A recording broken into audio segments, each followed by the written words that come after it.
Okay.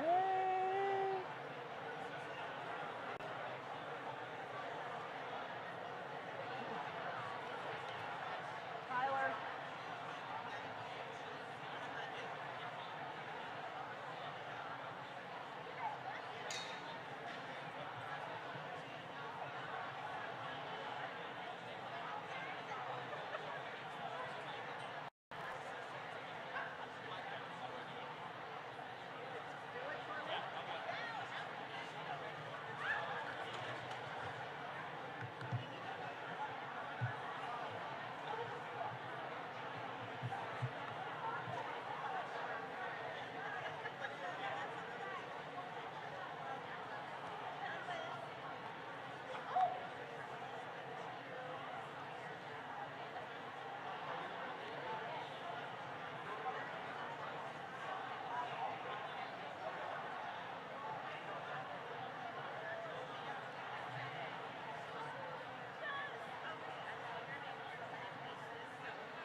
We're going to start in a few minutes. Please stay in line and get your coffee and breakfast, but other people might want to start moving toward your tables.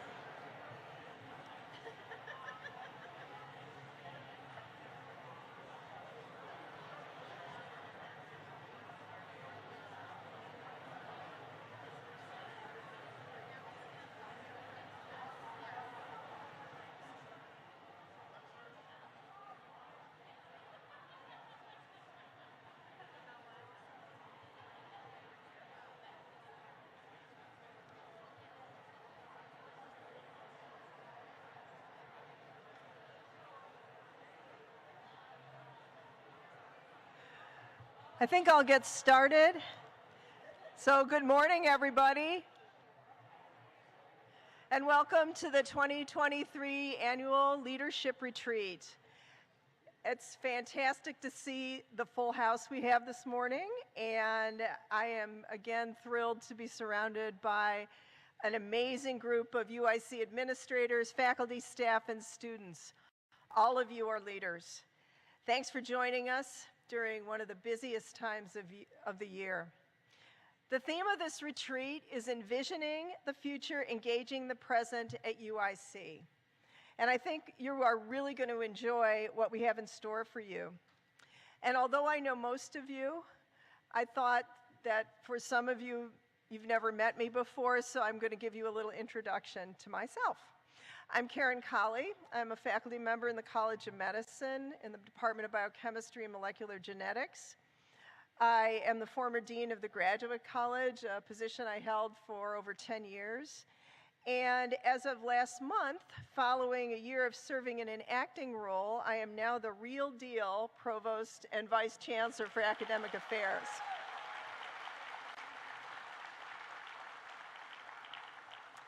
I started in 1991 at UIC as an assistant professor, and since then I've seen UIC grow and change firsthand, both as a faculty member and then through the lens of an administrator. But today I join you as the MC for this leadership retreat, and I'm honored to stand here today alongside a handful of some of UIC's most influential leaders as we envision and explore our collective future and share exciting and innovative ways with which you can engage with campus partners to address challenges and make the most of opportunities we are seeing in higher education. In the spirit of building a better future and healing, I'd also like to take a few moments to acknowledge that UIC resides on the traditional territories of the three Fire peoples, the Ojibwe, Odawa, and Potawatomi. We recognize that these indigenous peoples are the traditional stewards of the land that we now occupy, living here long before Chicago was a city and still thriving today. As we work together on these territories and in the year ahead, we must remember our responsibility, especially as a land-grant minority-serving institution, to find ways to right the historic wrongs of colonization and state violence, and to build bridges and support indigenous communities' struggles for self-determination and sovereignty. So, I thought I'd tell you how we came up with the program today. This spring, we surveyed a number of attendees from last year's retreat, and based on their responses, I'm happy to share a shorter and hopefully more exciting agenda with you for this year. What you'll hear today is designed to help understand and address some of the key challenges and opportunities that we will encounter over the next year. In just a few moments, Chancellor Miranda will join us to share her initial impressions of UIC, following her deep dives with colleges and administrative units. She'll share her hopes for our future, and of course, she'll answer some of your questions. A few minutes after 12, we'll break for lunch, and at 1 p.m., we'll reconvene in side rooms down the hall for 6 breakout sessions. And these are Becoming a Health-Promoting Campus, Cultivating a Community of Practice, Storytelling and Listening, Utilizing Improv Techniques to Connect with Others and Inform Change, Supporting Faculty with Difficult Conversations, Developing High Engagement Asynchronous Courses, Building UIC Data Capacity, initiatives focused on improving access, data literacy, and strengthening the data community, and finally, let's talk about burnout and stress. What can we do? So I hope you have a fantastic time in these breakouts. I think each one of them sounds fantastic, and I think the Chancellor and I will be wandering around sort of trying to get a little bit of each one of them. So after our breakout sessions, we'll reconvene in this room at 2 for our closing session, a panel discussion on generative AI and its future at UIC. And so, without any further ado, it's time to get things underway, and it's my pleasure to introduce Chancellor Miranda. And after Lynn speaks, there will be an opportunity to ask questions both in person and via our online submission form. And you can see there's a QR code right there and also a URL that you can use to do the online questions. Dr. Lynn Miranda, a data scientist, leader in geospatial health informatics, and accomplished university administrator, took office as the 10th Chancellor of the University of Illinois, Chicago last month, and precisely on July 5th. She's also a professor in the Department of Pediatrics in the College of Medicine and the Department of Mathematics, Statistics, and Computer Science in the College of Liberal Arts and Sciences. Dr. Miranda has served in many administrative positions, from department head to dean to provost, and most recently served at provost at the University of Notre Dame, where she was also a faculty member in the Applied and Computational Mathematics and Statistics Department. She is the director of the Children's Environmental Health Initiative, a research, education, and outreach organization committed to fostering environments where all people can prosper. This organization is best known for its work on childhood-led exposure, but its most recent work focuses on racial segregation and how segregated neighborhoods experience greater exposure to social and environmental stressors, which drives health and educational disparities. Chancellor Miranda is a graduate of Duke University, where she earned her bachelor's degree in mathematics and economics. She then went on to earn her master's and PhD degrees from Harvard University. Over the course of her career, she has received over $75 million in research funding, and she is also a fellow of the American Association for the Advancement of Science. We are thrilled she has joined UIC as our leader. So please join me in welcoming Chancellor Miranda.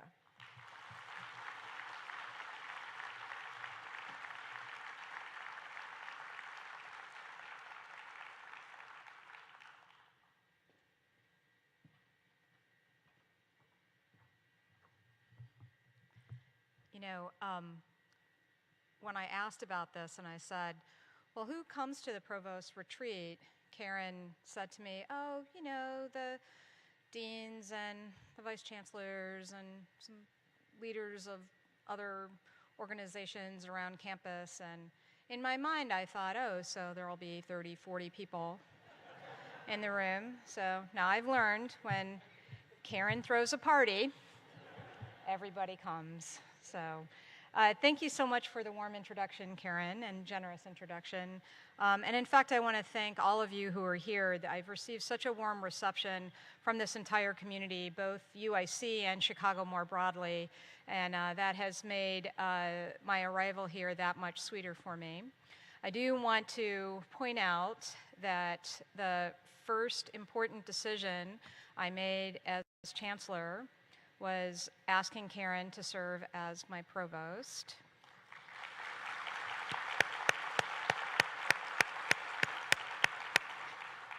That's an indicator of the quality of my decision making. And Karen, you were always the real deal to me, always. So as you know, I was named Chancellor in November, and you might be wondering what have I been doing since I was named Chancellor and then started in July.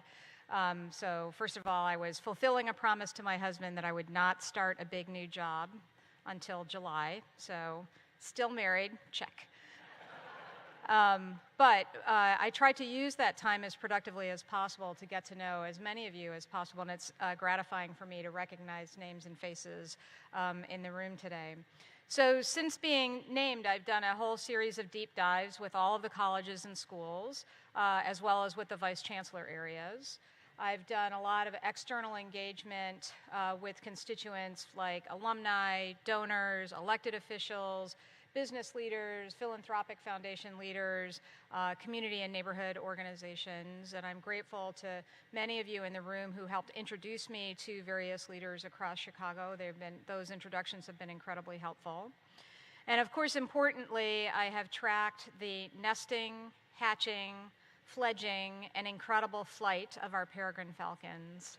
I told President Colley that they should have put the peregrine falcons in the job description, because it's really one of my very favorite parts of the job, that I could so often see these beautiful birds in flight. So the 3 females are still flying around the top of University Hall regularly. So I want to go back to the deep dives with the colleges and schools for a moment and say, those of you who were at these may be aware that both Karen Colley and Bob Barish accompanied me on all of these deep dives. And the 3 of us were so very impressed with the lightning talks about research or innovative educational programs, et cetera. And we found ourselves wishing that all of the colleges could hear each other's lightning talks, and also that people in the system offices could also hear about the really fantastic things that are happening at UIC. We were talking about it and wishing for it, and then we realized, wait, we don't have to just wish for it, we can actually make it happen. So look to November and January, where we will host we'll get the information out on this, but we'll host a full afternoon of lightning talks, one in November, one in January, and we're going to mix it up across all the colleges and schools and areas of the university, have some student talks as well. And it's timed specifically with the November and January Board of Trustees meeting. Those 2 meetings are here in Chicago, and we plan to invite all the members of the board to come and hear about UIC. One of the things that I've become convinced of is that people simply don't know about all of the excellent things that are going on this campus, and we are on a mission to make sure that they do. I'm very grateful for the good partnership of Chandra Harris-McRae in trying to figure out the strategic communications around all of this. But all of you will be an important part of communicating that message about the good things going on at UIC. So I will say sometimes I think, so people do not necessarily know or appreciate the excellence that we have at UIC. And honestly, sometimes I'm not sure that here at UIC we appreciate the excellence that we have. Now, of course, there is more to be done. Of course, we will continue to work to be bigger, stronger, better, faster. Absolutely, no question about that. But there are a few things that I think are true about how we operate as a university, and you will have to give me the grace of understanding that I've officially been on the job for, I think I'm in week 6 right now. I have tried to garner information from all of these different visits that I've done, but here are 4 things that I think are important at this institution and that we should be talking about regularly. And I welcome your feedback on these 4 things. So one of the things I've tried to impress upon all the people I've met with that when I say something is tentative or it's a draft for discussion, draft really does mean draft, so I welcome any feedback you might have. But these four kind of core values for the university, which I've heard across all of these different meetings that I've had, one of them is access. Social justice is at the core of everything UIC does. We provide access to the highest levels of educational, research, and clinical excellence, and we engage deeply and respectfully with the community. So access is a core value for us. A second core value, I would say, is it's about vitality, right? We improve the social and economic vitality and the health, which is a form of personal vitality, right? In the communities we serve in Chicago and beyond. Please remember that our health and dental and nursing operations extend beyond the city, well beyond the city of Chicago. So that's a second core value for the university that I would point to. The third is, I guess I would use the word empowerment. So the UIC educational experience empowers students to compete globally and lead meaningful lives. And both of those things are important. And the fourth value I would talk about, I'm not quite sure whether we should call it creativity or solutions, something in that neighborhood, is that the UIC scholarship solves problems and creates reasons for hope. And when I talk about solving problems, I don't just mean solving problems the way that engineers solve problems or doctors solve problems. I mean the way that artists and historians and people in literature and languages help solve problems too, because those are problems about communication and connection and understanding and pushing ourselves to be more open to all that is out there in the world. So access, vitality, empowerment, creativity, those feel like quintessential core values here at UIC to me. I've also developed in this time some sense of what our priorities might be in this first year. And we have not begun a formal strategic planning process. I'd like to actually spend a little bit of time on campus getting to know all of you, getting to know your programs, getting to know our students better before we start any kind of formal strategic planning process. But nevertheless, it feels important to be clear about what our priorities in this first year might be. And these are also things where I welcome your feedback on, and I'm interested to hear whether through the Q&A period or through email, whatever you prefer. It's easy to reach me, chancellor@uic.edu. I'm interested to hear your feedback on these priorities as well. So the first priority is very student-focused. It's about creating an integrated suite of services and financial support to ensure that we recruit, we retain, and we graduate students who feel a strong sense of belonging at UIC. And oftentimes when we talk about that, we are referring only to our undergraduate students, but I mean this for our undergraduate students, our graduate students, and our professional students. We have to think about creating that positive environment where all students can thrive across the board. The second priority that I feel is critical for us is that we want to build an infrastructure that allows scholarship and research to flourish. That will take many different forms depending upon which area of scholarship you're talking about. I do want to take a moment to brag about our faculty and our Vice Chancellor for Research and our, all of the staff who work in the Office of the Vice Chancellor for Research. We closed out the books on fiscal year 2023, and we topped $500 million in research funding. There she is. So, you know, if you, I joke around periodically about, like, if I'm ever in a fight, who do I want on my team? Joanna Groden is one of those people who I want on my team. So, so we want to build an infrastructure that allows research to flourish. Research is doing really well here. We believe that there is headroom. We believe that there is room for things to grow even further, particularly in larger interdisciplinary undertakings. So the third priority I would offer is to engage with Chicago to reimagine or imagine sustainable urban communities. So really focusing on our location in a very important urban center in the United States, with an emphasis on improved access to educational opportunities, educational excellence, and clinical care in underserved communities. So third priority.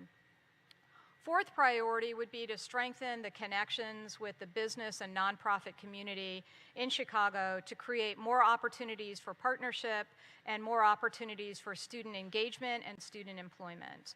So we have a series of connections with companies and with nonprofits, getting more deliberate in creating a whole sort of organizational framework there. So it's very easy for anybody in the community group or nonprofit community or business community to figure out how to get into UIC. In Karen's language, I would say we have to find the receptor ligand sites. Do you like that? You know, for the business community to come in and for NGOs to be able to come in, but we also want it to be clear for our students and our faculty about what's the easiest way to gain access to some of these resources, because surely we should leverage as much as possible our location in this great city. And the fifth priority is to recruit and retain outstanding faculty and staff and create an environment where all of our faculty and all of our staff feel valued and engaged and motivated, right? So we can talk about research, we can talk about students. All of that stuff only happens if we have faculty and staff who feel really good about being at this institution, so we need to make sure to pay attention to that as well. So that is, you know, with my 6 weeks on the job and, you know, some of my visits preceding that, that's how I'm thinking about the priorities in this first year. Obviously, those priorities, some of those priorities will take well more than 1 year for us to address, so they may bleed into future years, and they may begin to shape how we think about our longer-term strategic priorities at the university. In light of the recent Supreme Court decision, I want to take my last few minutes to state clearly, emphatically, and publicly that at UIC we are fully committed in words and action to creating a positive learning environment where all students feel valued and uplifted, to providing an education that allows our students to compete globally and live meaningful lives. We will always comply with the law. We absolutely can execute our mission to serve a broad and diverse population in ways that are fully consistent with the Supreme Court decision. We believe that our current approach to admissions, which has already resulted in a very diverse student body, is already fully consistent with the Supreme Court decision. Certainly at the undergraduate level, there will be some approaches that we need to think about at the graduate level. And I just want to assure you, and I hope that all of you will join me in the feeling that we are absolutely resolute in our commitment to that mission of serving the broadest possible population here at UIC.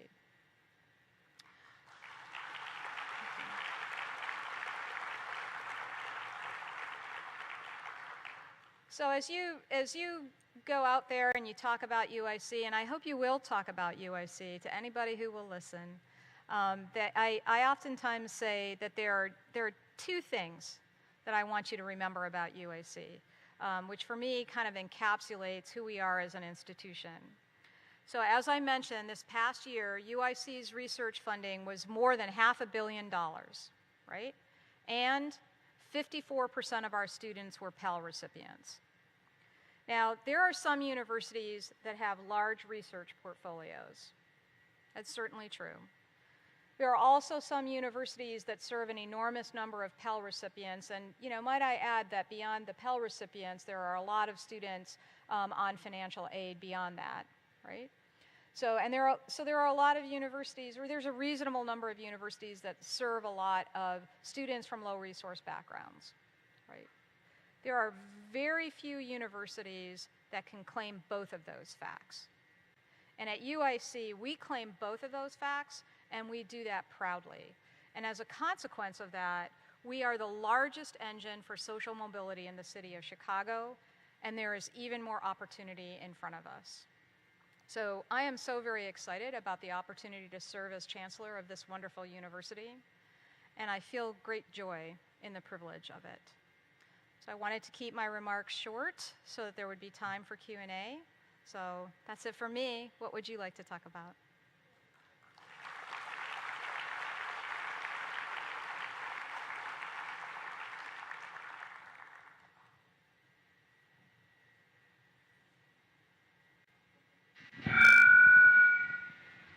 If you could raise your hand if you have a question, and our mic movers will come to you.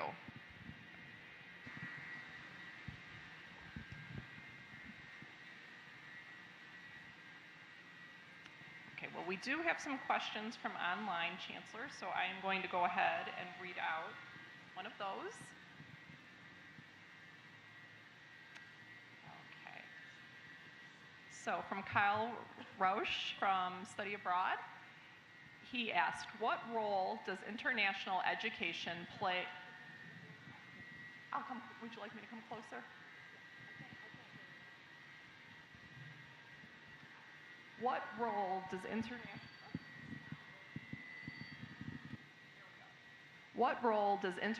education play in your strategy for UIC? So for those of you who couldn't hear the question, it was, what role does international education play at UIC? In your strategy. In our strategy for UIC. Thank you. Well, I think that the benefits that are available to students who are able to engage in some kind of overseas experience, the educational literature is pretty clear about how transformative those overseas experiences can be. And so trying to provide opportunities for our students to spend time in other places and other countries is certainly something we would want to pursue.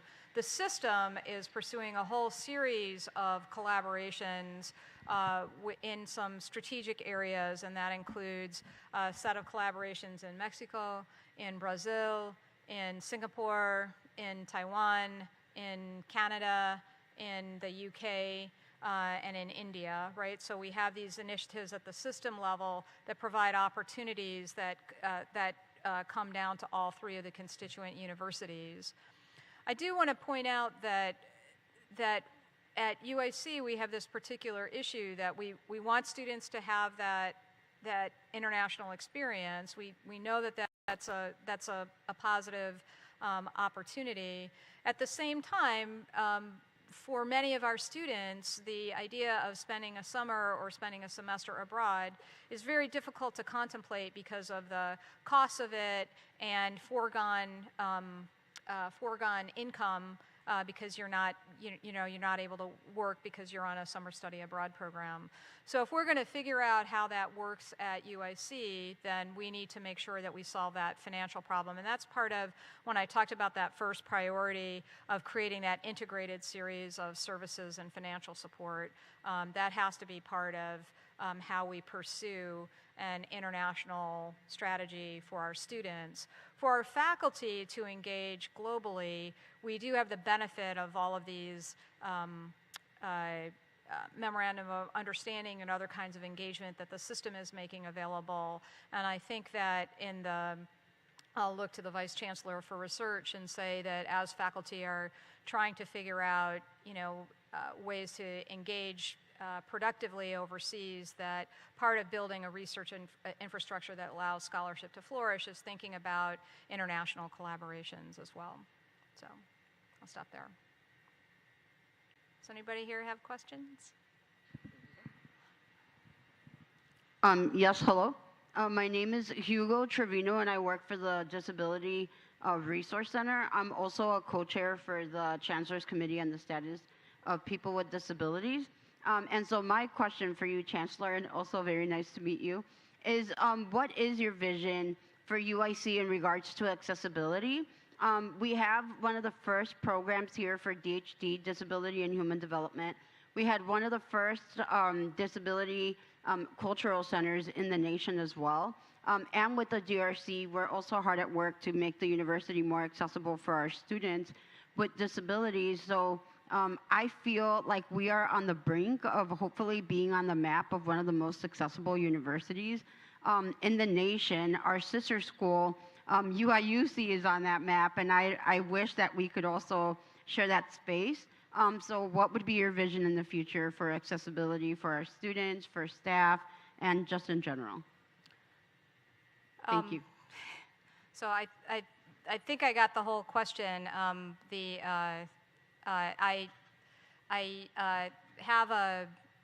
I have a hearing disability, and this is not a good room for me.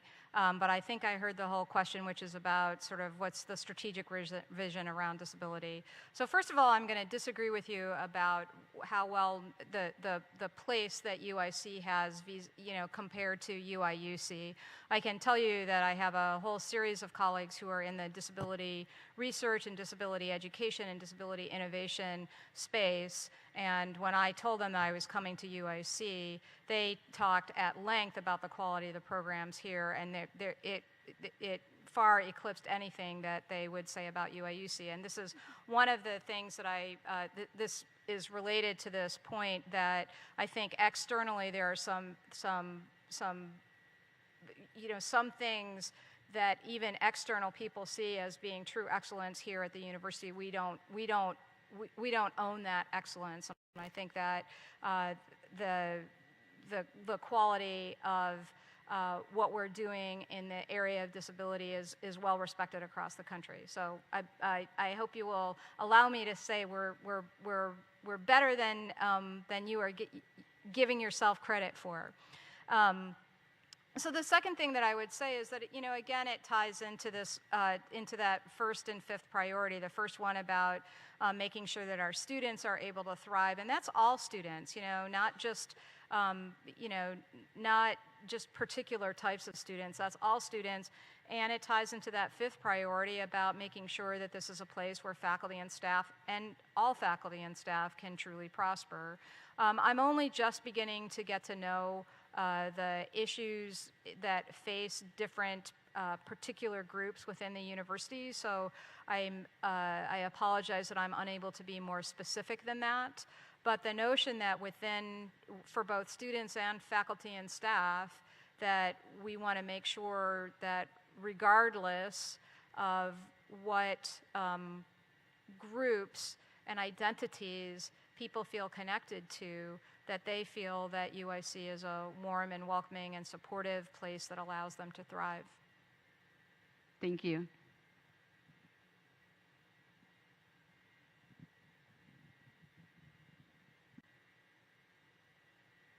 And I realize I don't want you to think that I was being flip in saying that I have a disability myself by saying, oh, it's hard for me to hear in here. I truly have a diagnosed hearing disability, so I just wanted to make sure that that didn't feel flip in my remarks. Hello, hey, good morning. Rob Dixon with Student Affairs. I just wanted to ask, when you arrived at UIC, what things surprised you about UIC, and kind of as you came to know the institution, were things you wouldn't have thought UIC would present? I'm sorry, what surprised me about UIC and... Yeah, generally, what things were sort of unexpected and sort of were new to your understanding of what UIC presents? Okay. So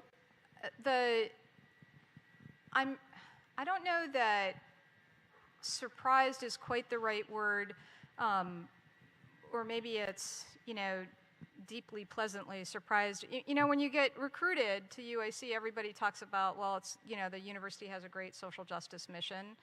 And it turns out that that is true, that that's not just hype, right? And it's been amazing to me the extent to which everybody talks about that social justice mission. The faculty talk about it, the academic leaders talk about it, the staff talks about it, I always stop and talk with the people who are, working to make our campus beautiful and keep our buildings in good shape. I talk with them. They talk about what it means to them to work at a university that is committed to educating the students that we're committed to, et cetera. So the extent to which the social justice mission infuses the entire community, I guess it shouldn't surprise me, because people talked about it being a social justice, a university with an emphasis on social justice, but I wasn't expecting it to be so broad and so deep at the same time. And for me, that makes this an even better place to be than I was already anticipating.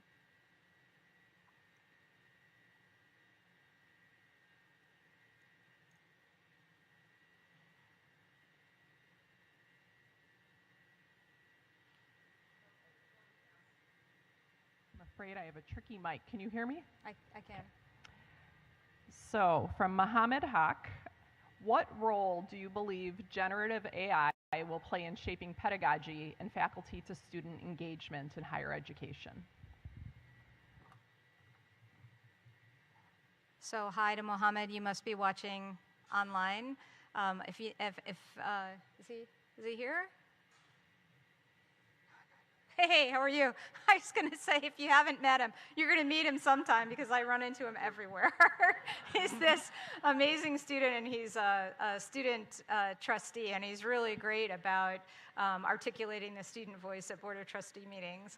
So I'm going to defer that question. We're having a session this afternoon on generative AI, and I think that better for our thinking about that to be informed by the full discussion that we'll be having, and the expert panelists that we will have available to us.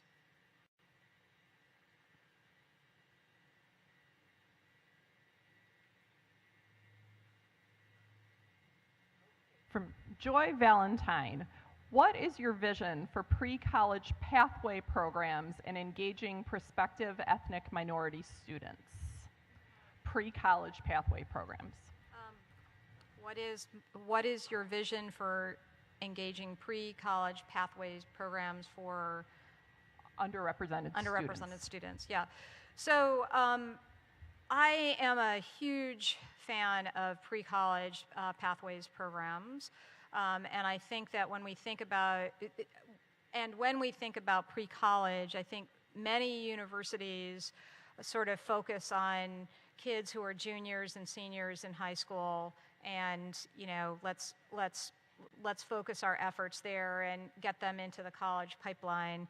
I don't know how many of our colleagues from the College of Social Work and the College of Education are here, but I would argue, and I think they would agree with me, that if you wait until kids are juniors and seniors in high school, you're missing a whole lot of opportunities. I'm not saying give up on programs that target kids who are juniors and seniors in high school, but we really need to think about those pathways a little bit earlier than junior and senior year, because think about your own educations. When did you first get excited about mathematics? When did you first get excited about science? When did you first get excited about literature? It likely occurred well before you were 17 years old, right? So I like pathway programs. I also like it when we are quite deliberate in thinking about the communities where we're going to focus those pathway programs, making sure that we're not, we don't have 100 different programs that don't know about each other, that we need to be informed about everything that's going on so we're not bumping into each other out in the community and everybody thinks UIC doesn't know what it's doing because I just had a different UIC person here, right? So we need to make sure that we're all informed about the work that's going on. And I think that in particular the College of Education can help us figure out that with all the closeness between the College of Education and the Chicago Public Schools can help us figure out what are some of the key schools in the city of Chicago where we should be focusing some efforts, and that includes efforts on these pre-college pathway programs, but also efforts from our admissions office and those sorts of things. I would also argue that there are any number of pathway programs that we should be thinking about, especially since we've gotten much better at thinking about delivering educational activities remotely. We should also be thinking across the entire state of Illinois. We don't have to, you know, sort of abandon downstate. There are plenty of kids all over the state of Illinois who would love to have an opportunity to come to Chicago and have a positive experience here, whether through a Pathways program or through enrollment at UIC. So that was actually one of the things that was quite exciting to me about UIC when I was first approached about the chancellorship here, is that if you really want to make opportunities available to young people from low resource backgrounds, having that whole suite of health sciences colleges, right? So we don't just have a medical school, we also have a dental school. And guess what? 40% of kids in the city of Chicago have tooth decay, and only half of them are actually seen for that tooth decay, right? So we have a medical school, we have a dental school, we have a nursing school, we have a pharmacy school, we have a school of public health, we have allied health sciences, we have a college of social work, right? So across all of the health sciences, we are well covered. And we have the College of Education, we have the College of Business, we have literature, liberal, I always do it wrong, Lisa, I'm sorry. I always want to say literature, arts, and sciences, but it's liberal arts and sciences. Sorry. I'm going to get it right, I promise. I always remember LAS. You know, we have all these other colleges that are so critically important for engaging broadly and comprehensively with our home community, with young people, with not just our home community, but communities across the state of Illinois. So, and globally, right? I was just talking to President Colley about this, with the size of the Latino population in Chicago, the idea of recruiting particularly graduate students from Latin America to UIC, we should be really good at that, because we would be able to provide Latin American students with a clear, welcoming landing place where they have a community, they have places where they can, you know, get comfort, whether you're talking about food or music or culture or religion, all of those sorts of things. So there's also that global component as well. So,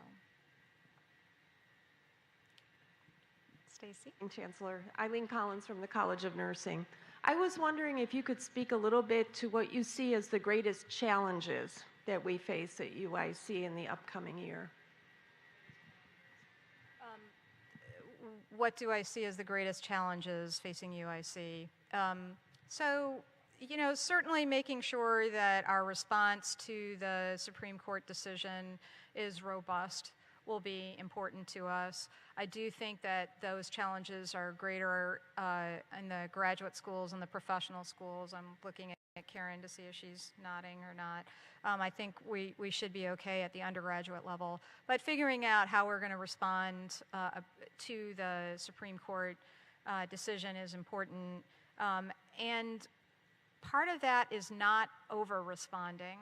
I have been talking to a number of colleagues who are you know, presidents or chancellors at other universities who are talking about, well, we're trying to figure out what we need to adjust in financial aid decision-making and this decision-making or that decision-making. And I'm very clear, there is a Supreme Court decision about admissions. there is no Supreme Court decision about any of those other things. So we will make sure that in admissions we are fully consistent with a Supreme Court decision. There is not an equivalent decision in those other areas, so I'm not going to over-respond by adjusting all these other things to follow the rules of the Supreme Court decision. So responding to the Supreme Court decision will certainly be a challenge. The second challenge, I guess I would point to a second challenge of figuring out how to use our resources most effectively. You know, all public institutions struggle. There are more good ideas than there is money for all of those good ideas, and figuring out how we're going to prioritize across all those many good ideas, which is why I thought it was important to at least have a set of priorities by the beginning of the academic year. Trying to figure out how we're going to prioritize, whether we can find some economies of scale. A big part of managing financially is there are any number of programs on all of those priorities that I talked about, where we can think about a boutique program that serves 25 students, or a boutique program that serves 25 faculty researchers, those sorts of things. But we're UIC, we have 33,000 students, we have an enormous number of faculty, we have a giant healthcare enterprise. We need to figure out how to do programs at scale, and we need to do those within the context of constrained resources. So that the combination of constrained resources but wanting to operate at scale is a challenge. I'm not sure that that this year that challenge is especially hard. It's hard all the time.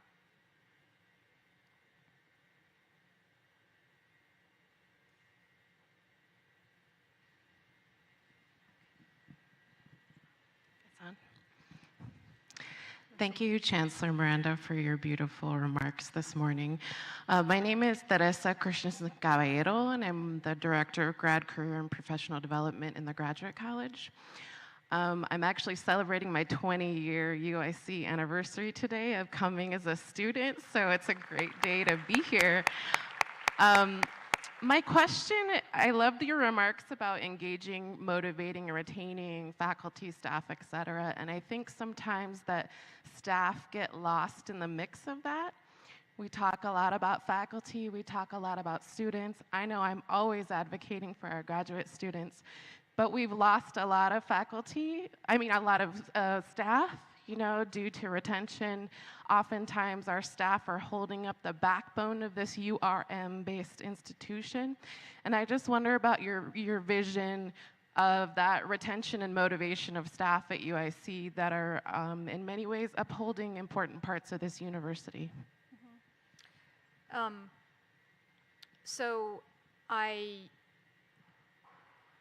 It's always hard to put out a big vision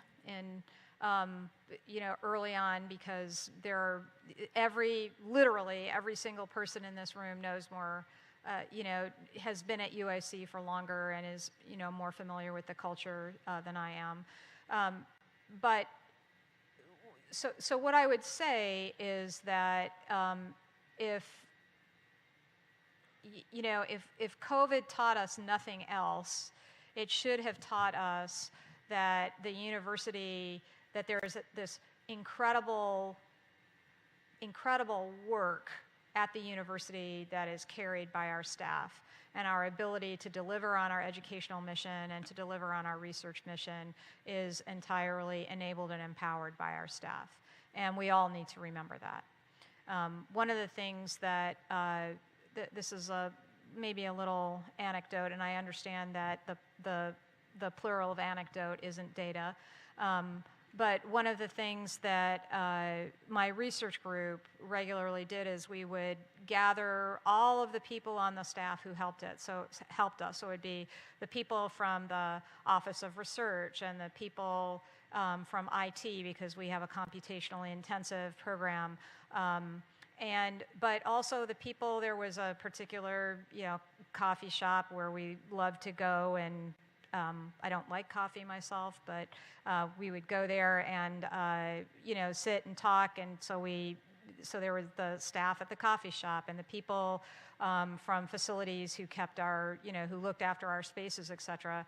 And we'd gather all of them together and we would celebrate them and we would thank them, right? And the purpose of that was, and I would offer remarks at those gatherings and point out that, so here's something that we were really proud that we did. So when the CDC, that we helped contribute to, when the CDC lowered its threshold on lead, we felt that we had contributed to that. And we gathered this group together and we made this direct link between the way that they supported us and our ability to do that, so this entire notion that everything that we're able to accomplish, I can draw a direct line between what you do at the university and how we were able to accomplish that. So that is in my nature to think about that way.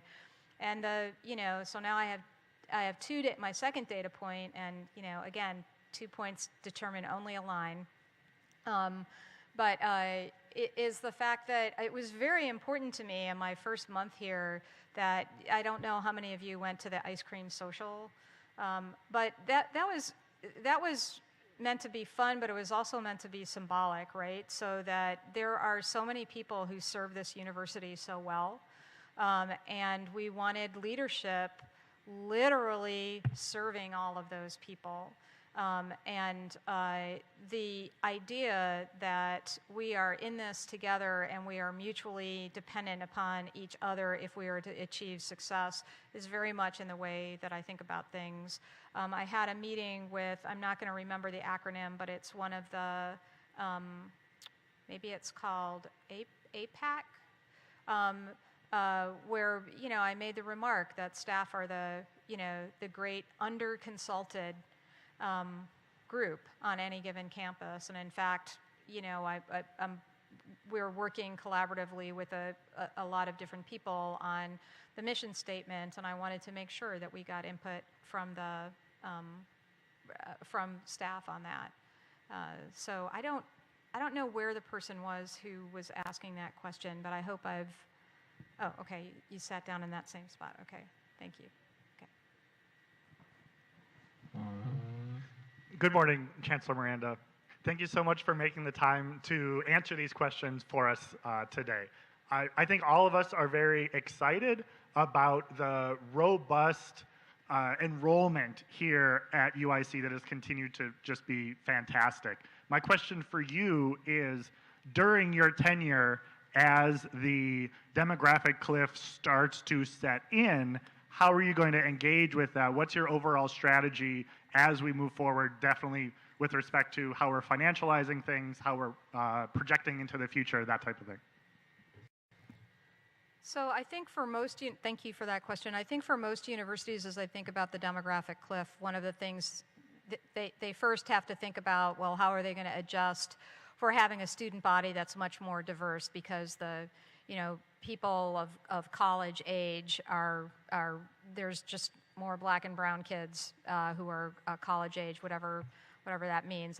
That's changing a little bit now, right? So we've actually made that adjustment. We made that adjustment a long time ago. So figuring out how to be a campus where a very diverse student body can prosper, we've been working on that. We have more work to do, but we're a little bit ahead of the game in terms of that issue with the demographic cliff. The second thing that I would say is that even with the demographic cliff, there is also the fact that there's this, urban areas writ large, not necessarily, like the data are a little bit, they're a little bit unclear right now, partially because it's hard to trust the numbers from the 2020 census.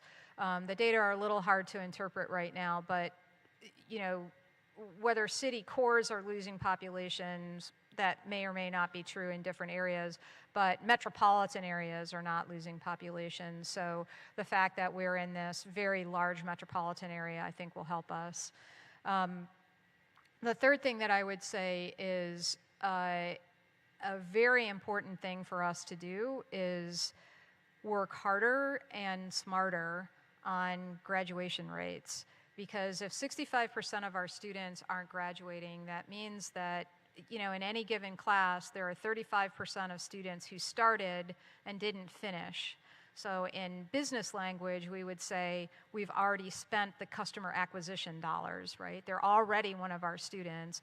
And sort of putting some emphasis on how can we help more students to graduate, because you can, without increasing the size of your first year class, you can increase your number of students and change your revenue flow if you're actually retaining students and getting them all the way to a degree, which, by the way, turns out to be much better for them if they get all the way to a degree.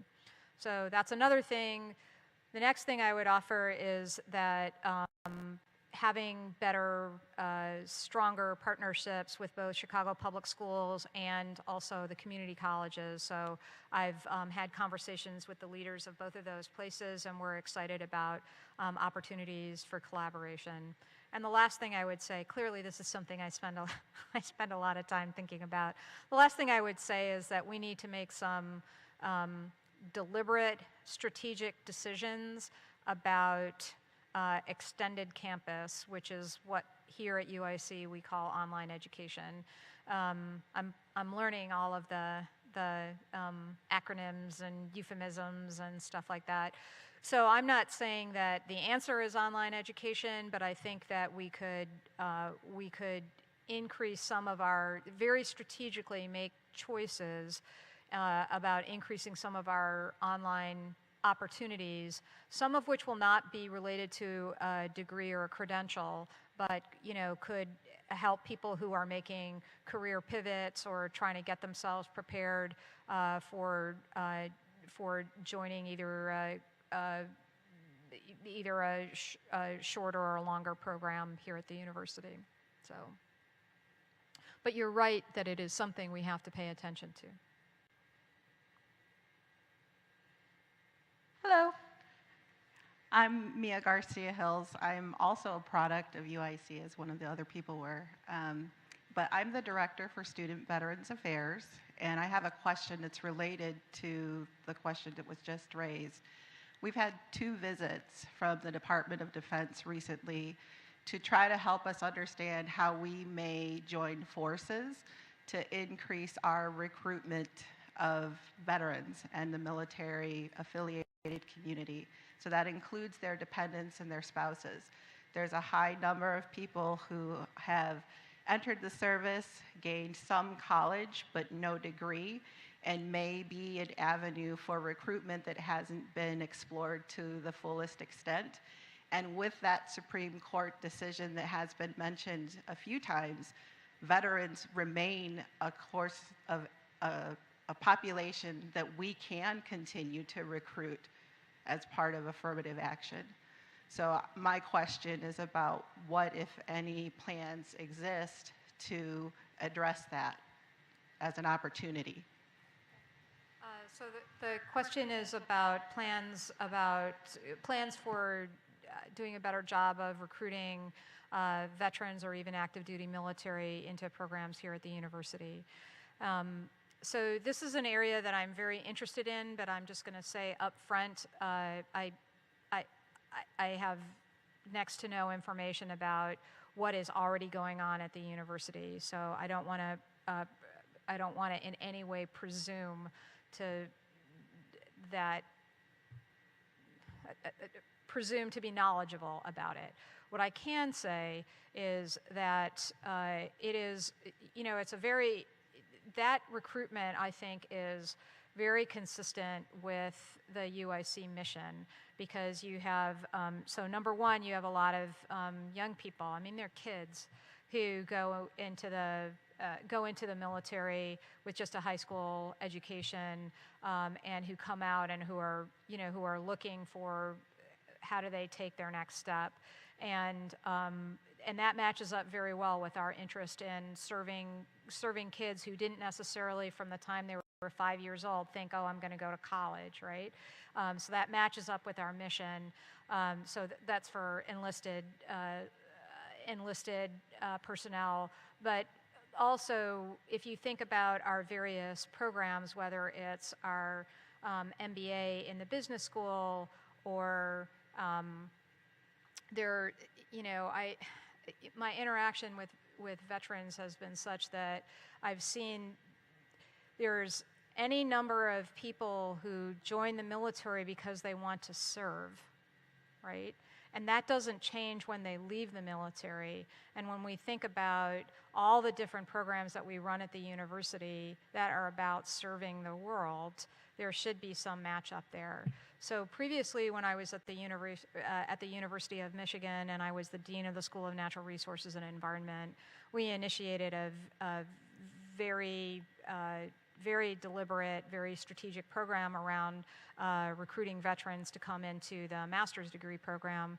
And our thought behind it was that, and at the time, if you thought about the places that our soldiers were deployed, that people who had seen active duty in the military had seen the worst environmental situations in the world, right?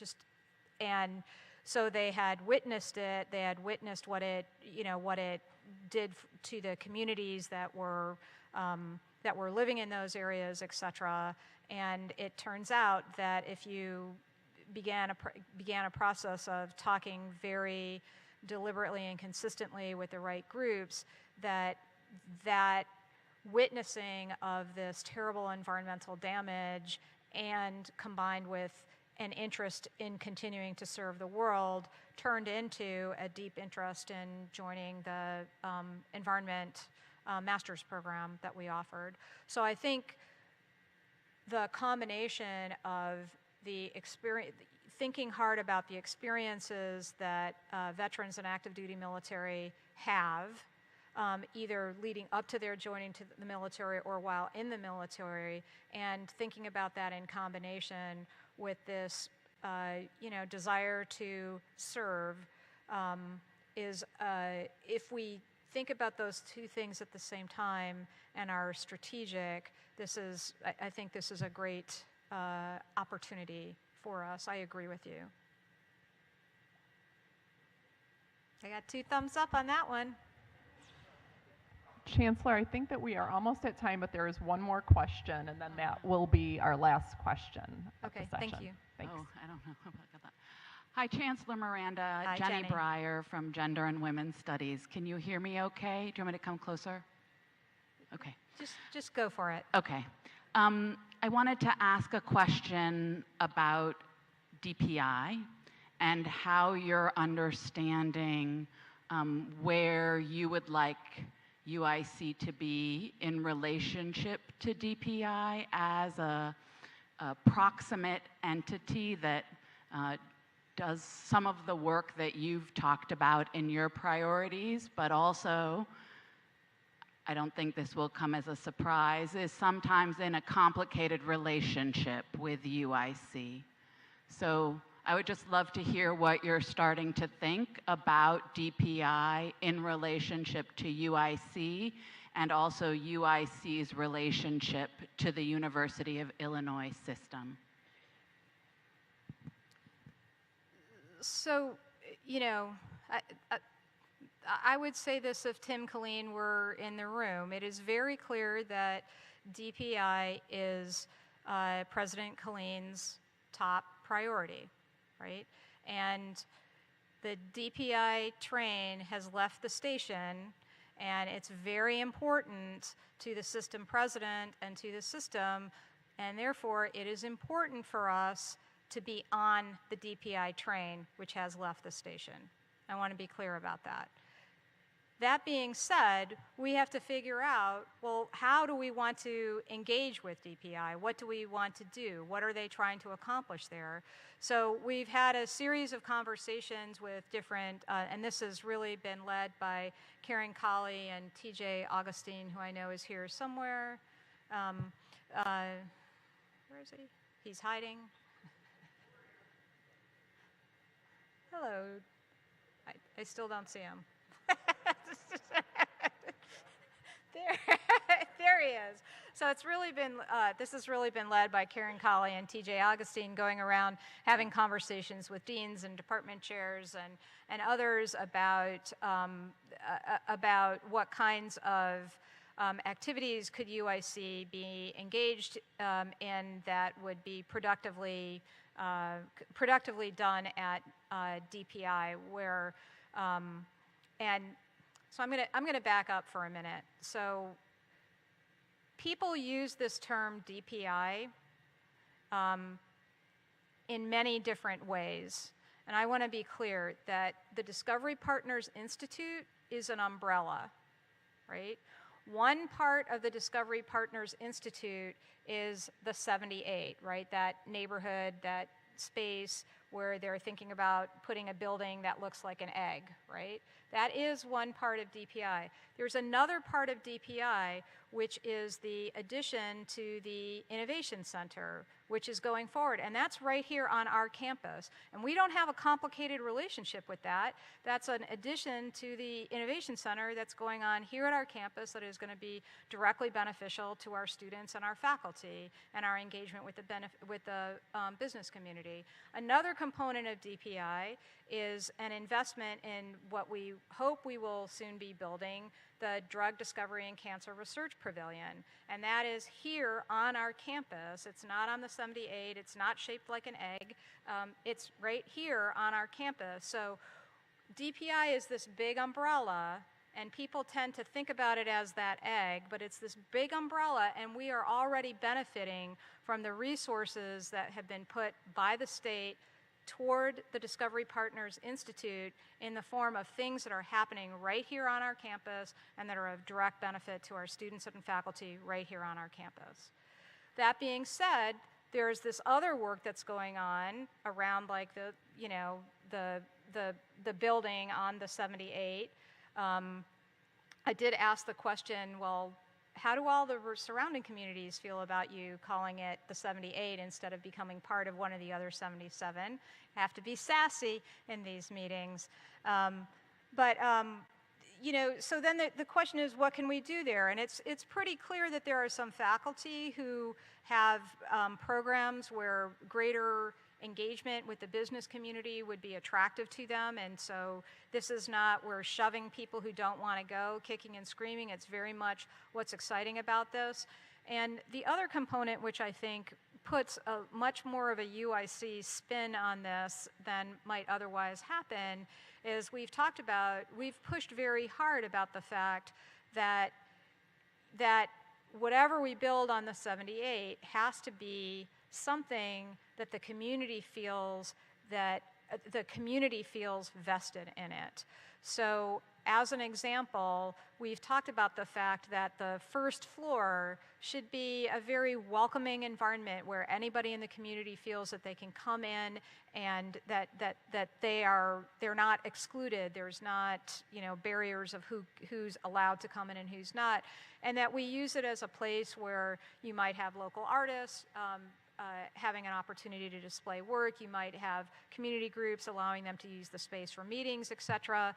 A big thing that we have talked about is the fact that UIC has a unique ability in clinical trials, to recruit a very diverse group of people into clinical trials, and having a hub for the clinical trials and clinical trials network there at the 78, once the final public transportation gets put in, may in fact help us with those sorts of things. So our vision, I'm saying the train has left the station and we're on it, but we're still formulating in what way do we want to be on that train. And we definitely want to be on the train that's building us an Innovation Center addition, and that's helping us get the Drug Discovery and Cancer Research Pavilion built. And we have to think carefully and inclusively and with willing people about what else we might do to engage with stuff that's going on at the 78. So that's my take on it. I realize that we may have ended on my saying the most controversial thing that I said today. So, like I said, you got to be sassy every now and then in these meetings. So.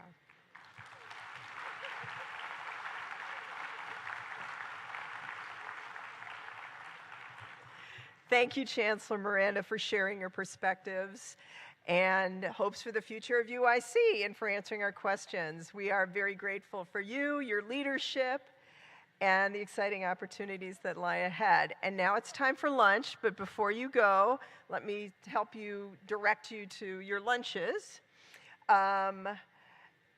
First, lunch has been set out in the back of the room, and to assist you in locating your lunch order, please refer to the label found on the back of your name tag. There's an example up there.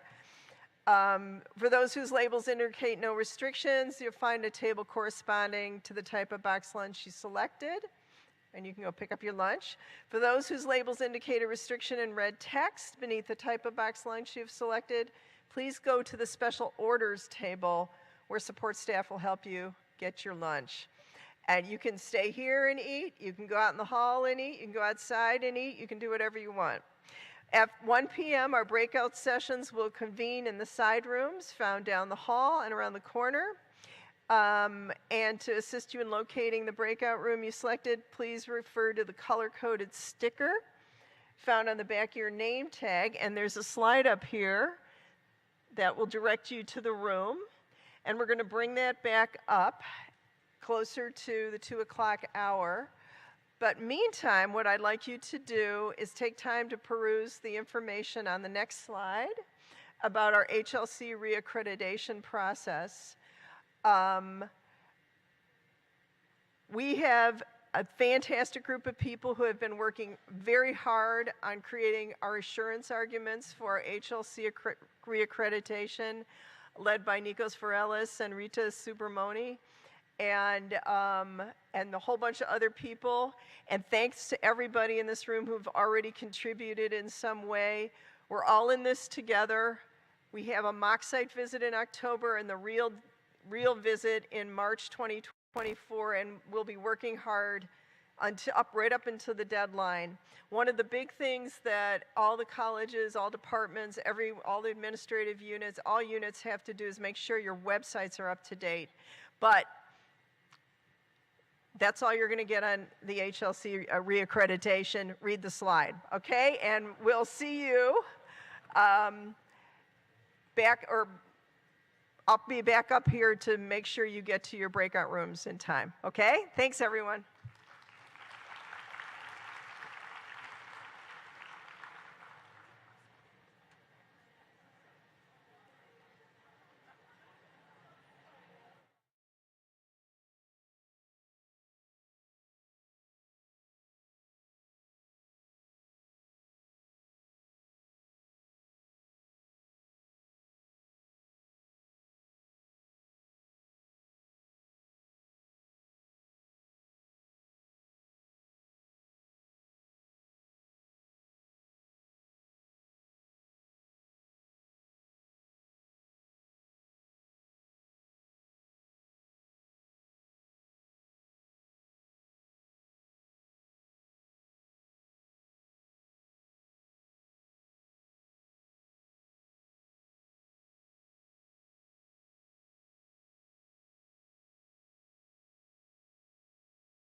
If everyone could move back to their tables, we can get this started.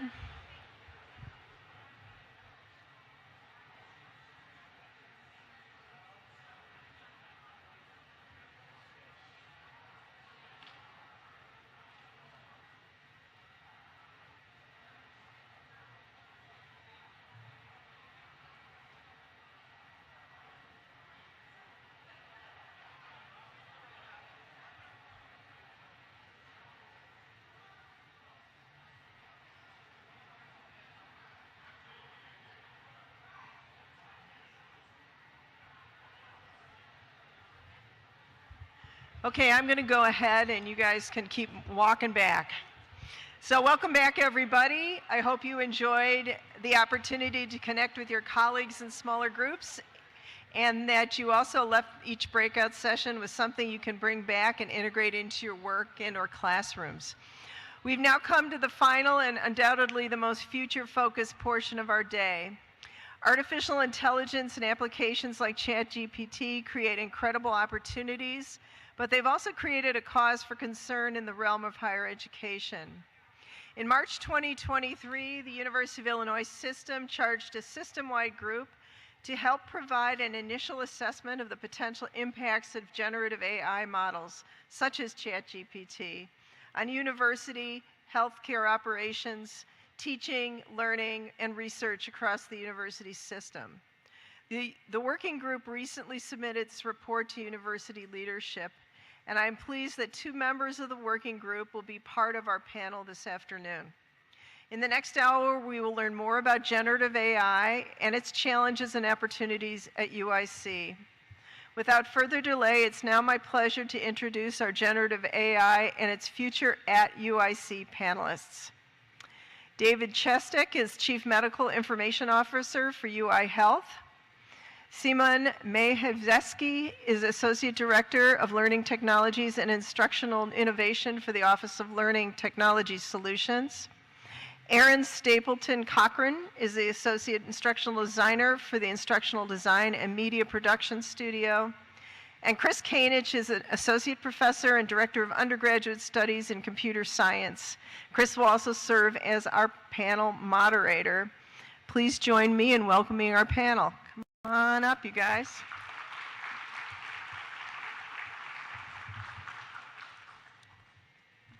I probably should have introduced them while they were on stage. That would have made more sense. But you'll figure out, I think, who everyone is. This is Chris, David, Aaron, and Simon.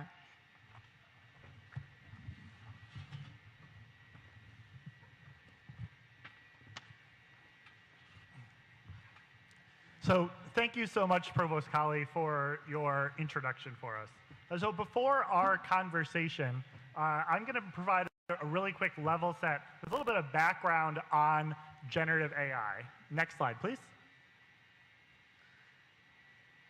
So the story on generative AI so far, one really interesting thing is that UIC is not well known for this, but the first mathematical model of a neural network was invented at UIC back in 1943.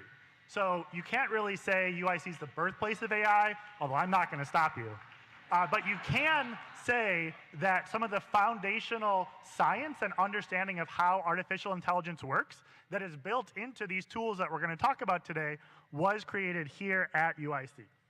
So between 1943 and relatively recently, lots more fundamental building blocks have been created in our science of understanding how we can create these artificial neural networks.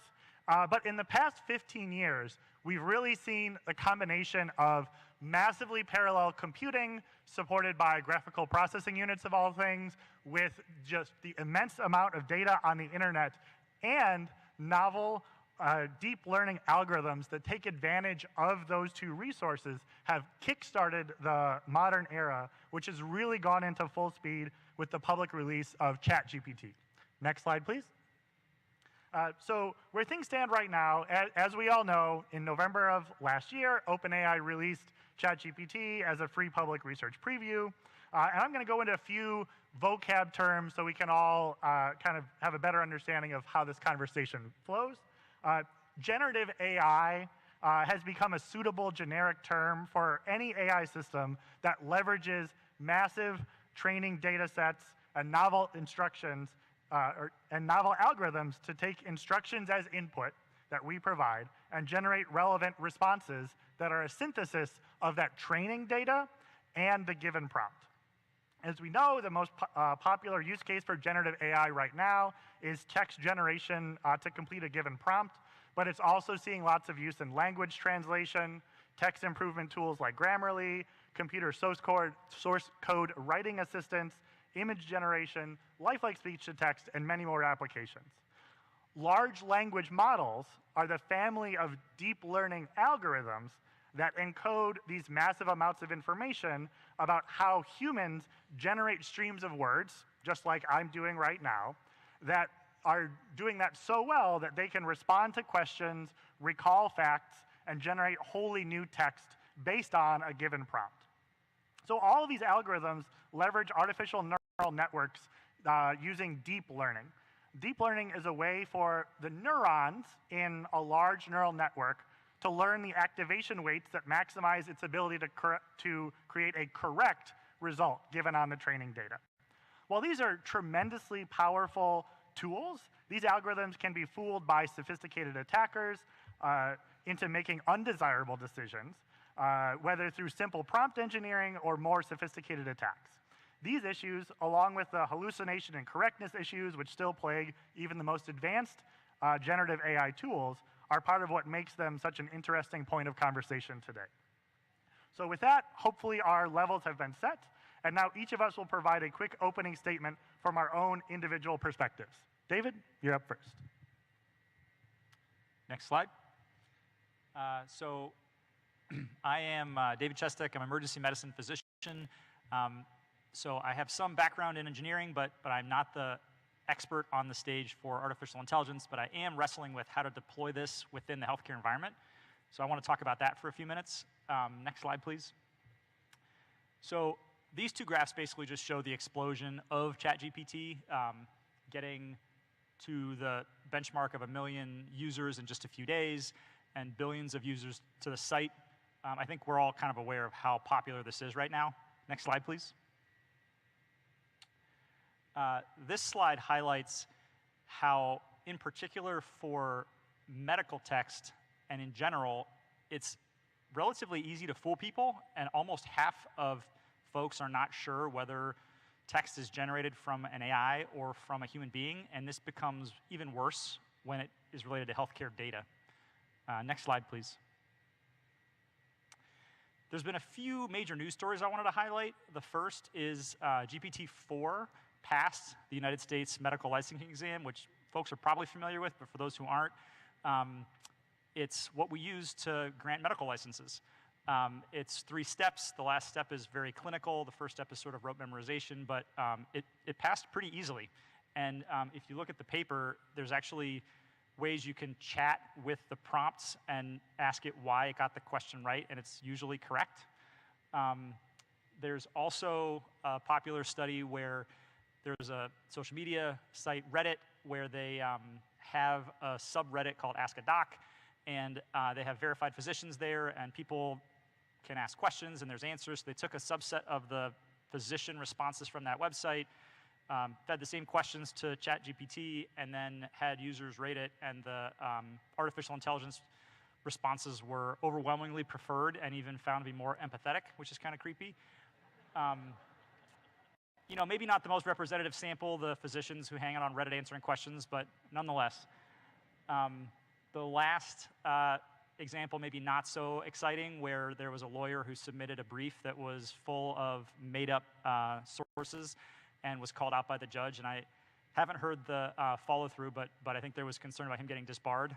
He just apologized, saying he wasn't aware that this system could produce false content. And I would wager to guess that there are plenty of physicians, residents, medical students, professors who also aren't aware. And so I want to help dispel that rumor. It can definitely lie to you. Next slide, please. So a few healthcare use cases from our electronic health record system, Epic. Next slide, please. Probably the closest to real life is these generated in-basket responses where you may have sent a message to your doctor through MyChart. The doctor receives that message and then replies kind of like email. This generates a draft response based on the patient's input, and it serves it up for the provider to decide whether or not to use that exact input or whether they should write their own. This is live at about 5 hospitals. UI Health is going to join that pilot group in the next month. So I've gotten a little bit of a look at behind the scenes on how this works. And you basically generate the prompt about how you want it to respond in free text. So the few organizations that have gone live have done this 5 different ways, and now we have to decide how to do it at UI Health to make sure that the responses are accurate and equitable, and it's not a simple task. Next slide, please. This is another example of what I think might be a particularly powerful thing, particularly from my vantage point as an emergency medicine doctor, the Since I Last Saw You summaries. So we generate an enormous amount of healthcare data, most of which is unstructured, and it's sometimes difficult to pull it all together. But as an ER doctor, if I were able to ask questions of the chart and have it pull relevant data from a few different spots and synthesize it for me, I think that would save me an immense amount of time. And it would also allow me to find little pieces of relevant nuggets of data that are buried from 5 years ago that I would never have found otherwise. Next slide, please. This is an obligatory proprietary thing from Epic because this is all under development. Next slide, please. These are other things that are on the Epic roadmap. You know, beyond the 2 things that I just mentioned, there's patient instructions, I think, is a really interesting use case here where you may have an abdominal pain discharge instructions from the emergency department, but what if you could say a discharge with abdominal pain for a 65-year-old African-American female with 5 grandkids who lives in the Midwest and has 3 children that live away from home. So it's much more tailored. You could also potentially do translation, but the million-dollar question is, do we trust it? And I think that's yet to be seen. There's also a number of revenue cycle use cases, and in fact, many insurance companies are already using some form of artificial intelligence to deny medical claims. Now we can have our own AI to fight the insurance company's AI. We'll all see what happens. And I think another really exciting area is in analytics, because we have a lot of data, and you can ask questions of this discrete data and say, what should I work on next? Things like that. Next slide, please. So basically, you know, as was mentioned before, there's a larger enterprise initiative to sort of tackle these problems.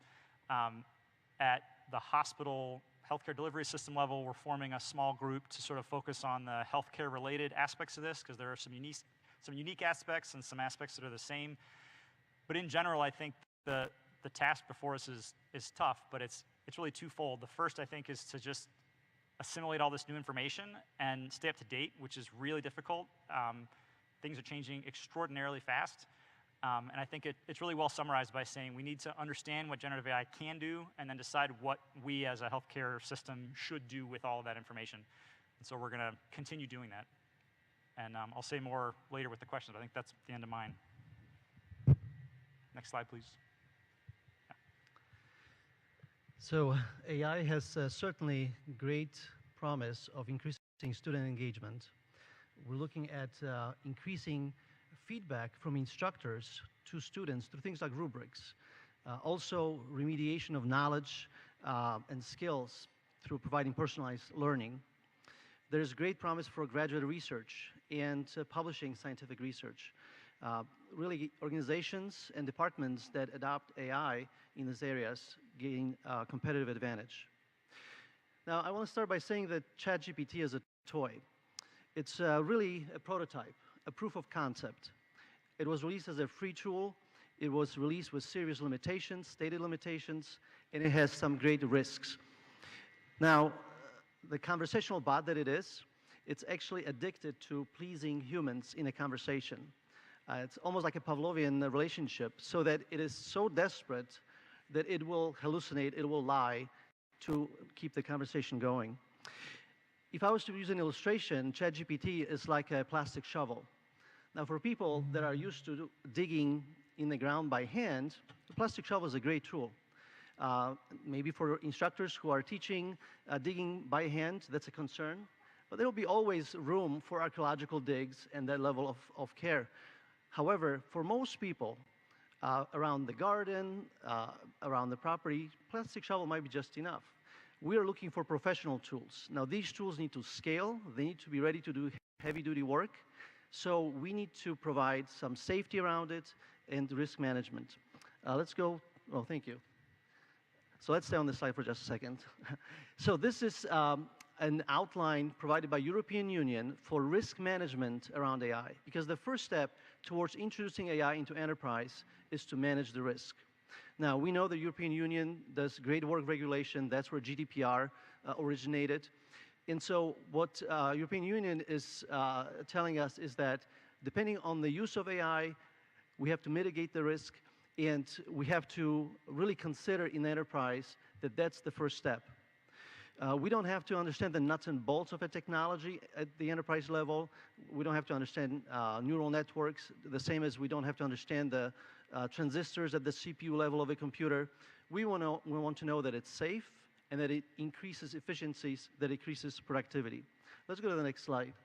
So how did we get here? Well, UIC participated with our partner Anthology or Blackboard in development of AI for some years now. About 5 years ago, a team from UIC, part of my team at Learning Technology Solutions, won a hackathon for an edtech tool that was using Amazon AWS Comprehend system. And that system was detecting emotional sentiment inside of a course, graphing it for an instructor, and then alerting if a student was in distress. That was a winning entry for a hackathon. Hackathons are there to fail quickly, to fail safe, and explore technology. Most recently, we're invited to participate in an AI advisory board as Blackboard, along with Microsoft, are introducing AI at the enterprise level into the mainstream usage. Let's go to the next slide. So our relationship with Blackboard and Microsoft are based on the principle of trust and verify. We're saying that we have a legal agreement with Blackboard. That agreement was reviewed by UIC legal team. We also have agreements and evidence of compliance. Compliance having to do with accessibility, with data privacy. So these partners are doing work at the enterprise level. Now you can see that Blackboard is creating this entire strategy for working with AI. They call it Trustworthy AI. And the idea here is very simple: to keep organization in control, to let instructors as professionals choose the tools they want to use, but to provide also the verification in terms of audits and reporting. Let's go to the next slide, please. So recently, Blackboard released 6 features that include AI. Now, it's very important to notice here that these features are released to instructors. So these are qualified professionals who can critically evaluate the output of these tools. Now, because these tools can output things very quickly, they can be an inspiration in the creation process, but they can also create engaging experiences. I will mention just some of the features. Let's go ahead to the next slide. The first feature has to do with image creation. So instructors are able to create custom image for the course or a module. They no longer have to spend time doing Google image search and then wonder if the copyright here is clarified or not. Let's go to the next slide. There's also a feature where, given your syllabus and your course objectives, you can pre-create certain course structures. Now, these can be created and removed, and then next version very quickly, but they all have some level of engagement also with images created at the same time. Let's go to the next slide. This is my favorite feature. This is AI to create rubrics. Now, the reason why this is important is because a rubric is a communication tool between student and the instructor about the assignment. So what makes this assignment an A grade versus B and so forth? what is the next step for a student to do better on the assignment. Also, rubrics, they create a more objective assessment, meaning that two people that use the same rubric should be able to come up with the same or similar outcome. So AI helps faculty not to be frustrated or do tedious work of creating these rubrics, but very quickly can draft up, you can adjust the settings so that you see multiple versions, and then finally accept the rubric that fits your assignment. Let's go to the next slide. Another feature that we've implemented at UIC on August 4th here is AI for accessibility. Now, this is not brand new technology. Again, Blackboard's been in the AI business for a while.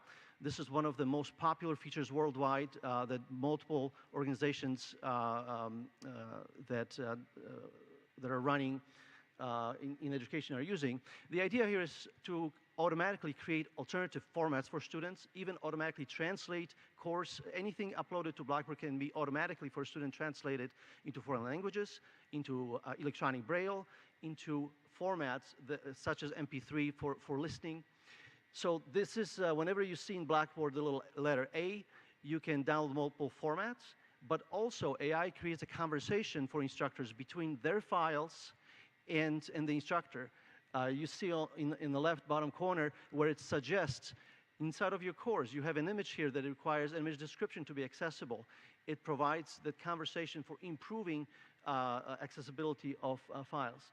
So we're very excited to provide these features, but we also need your help to help instructors have digital dexterity, meaning that instructors will continue to really tinker with technology and have the ability to adopt these advanced features. Hello, everyone. I come to this table as an instructional designer who, in March of 2023, was working in the Center for the Advancement of Teaching Excellence. And at that point, we were inundated with questions and requests about how to navigate the choppy waters of generative AI in pedagogy.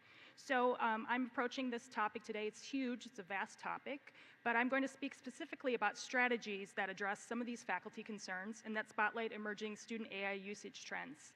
This leads us to two tasks I've identified as essential to getting ready to teach this fall. So just a really quick 5-minute overview of some things you need to look at. So first, I'm sorry, if you could, yes, there's a slide. So first, let's think about academic integrity policies and how we can reconfigure them to address AI. So on this slide, it shows some results from a spring 2023 student survey. In this context, let's think about spring 2023. Many instructors were just getting familiar with generative AI, and very, very few had even thought about building course policies or thinking about how they would implement course policies. So, looking at this survey, on the other hand, in spring 2023, nearly half of the students reported that they'd use AI tools even if they were forbidden by their school or their instructor. So this shows us the importance of putting clear academic guidelines into place. Without clear policies or with only strict bans in place, students will make up their own rules. And when this happens, we risk creating an uneven playing field where some students leverage AI tools and other students do not. And this may lead to students making academic choices that don't best serve their learning. Next slide, please. So how do we implement AI policies? To start, all instructors or your departments need to update existing academic policies so that they make clear the role of generative AI in their courses or in the programs. This is where we identify when it's acceptable to use AI or when it's not. These policies can apply to an entire course, or you can craft specific policies for particular assignments or particular activities in your course. To get started, you can consult Kate's AI writing tool teaching guide. There's some QR codes in the Kate brochures that are on the table. And I'm going to refer to a couple different things of Kate's. You can look at those later or take them home with you. You can also see what other instructors around the world are doing with AI policies by checking out the crowdsourced Classroom Policies for AI Generative Tools document. And this resource will be made available to you after the event. The next step is that I would suggest inviting students to offer their suggestions on your policies or even co-developing the policies with the class, within the class. Student opinions are important, and they have different insights on this topic that you might not have thought of, or that your departments might not have thought of, your colleagues might not have thought of. It also builds student buy-in and fosters community, which creates an inclusive and open and accessible classroom, which is what we're all looking for. Finally, instructors should discuss AI policies throughout the semester and review them as needed. Revisiting the topic ensures that everyone is on the same page regarding these guidelines. These discussions can segue into much needed AI literacy training for all, instructors, your departments, and students, and spark larger conversations about AI's place in society and how it's evolving as we move into the future. Next slide, please. The second task essential for fall course planning entails adjusting course assignments to address the appropriate use of AI. On this slide, I've shown results from a June 2023 survey, so a few months later. When asked, university students were turning to ChatGPT for tasks such as homework, test answers, and essay writing. If you look at the figures, it's kind of, it's a little bit of a shock. Some of the students had said that 89% of them were using the tool to complete their homework. They were using ChatGPT to complete their homework. This indicates students are looking to these tools to offload their cognitive labor, and in some cases are using the tools in a way that might cross the line into academic dishonesty. And I don't have data to share with you about this on a slide, but another survey of faculty, a 2023 survey, academic dishonesty was listed as a top concern for faculty this year due to generative AI, and that had moved about 10 places up from the previous year. So, given the student data the usage of these tools using ChatGPT, faculty apprehensions about academic dishonesty are not misfounded. Next slide, please. So why might students resort to using AI shortcuts in their coursework? There are several reasons, but an important one is that instructors may give students assigned work that without telling them why it was assigned or why it's important for them to complete it. So students are left to figure this out on their own, and they might just determine or decide that it's busy work. So I argue that transparency is needed in all assignments. Let students in on the purpose of their assignments and describe what skills, and you should describe what skills and knowledge you expect them to gain by doing this homework. Another reason students would use shortcuts such as using generative AI is that they don't see how their work applies to their lives. So I would suggest incorporating real-world applications to up student commitment and engagement. When students can connect their studies to real-world issues, the value of coursework grows dramatically. They're no longer just working for a grade. It moves it into the effective domain of learning, and it leads them to think that they're part of something bigger than themselves. That's the hope that we have in the classroom, isn't it? So empowering through, a third point is empowering students through choice and agency, and that will also spark motivation and make using tools to do the work less appealing. So aligning assignments with individual interests deepens connections to their work and creates an overall richer learning experience. That's my hope, and that's what we're working towards. So finally, learning isn't one and done, it's iterative. We should provide opportunities for reflection and revision. We should create scaffolded assignments that offer students the opportunity to rework, revise, and rethink their work. This approach not only nurtures authentic learning, but also makes finding shortcuts less appealing to students. And for us as instructors or educators, watching a student's process through the revisions also makes inappropriate AI use less feasible or less attractive to students. Next slide, please. So some of you are either leading a department that's navigating this new terrain, or you yourself are working on a course and trying to navigate how to grapple with generative AI. And you might not have, you might be a little bit confused about how to begin working. So here at UIC, we have a couple of different resources. The IDMP, the Instructional Design and Media Production Studio, and Kate offer a variety of supports. So if you're more inclined to work on your own, we have created an AI writing tools teaching guide. Again, that's in that, you can access it via the handout, the brochure. If you're looking for opportunities to socially collaborate on reworking assignments, we offer a couple of workshops. Kate offers a couple of workshops in the fall. There's an in-person format in October and a Zoom-facilitated one in November. And for individual advice, you can do one-on-one consultations with someone like myself or someone else on our team, where we can help you fine-tune your assignments or course activities. And all of these, like I said, they're either in the brochure or they'll be shared out in emailed resources after this event. So as we move into the future, let's make sure that AI becomes a equitable tool that moves forward learning and not one that prohibits it and pulls back. So thank you.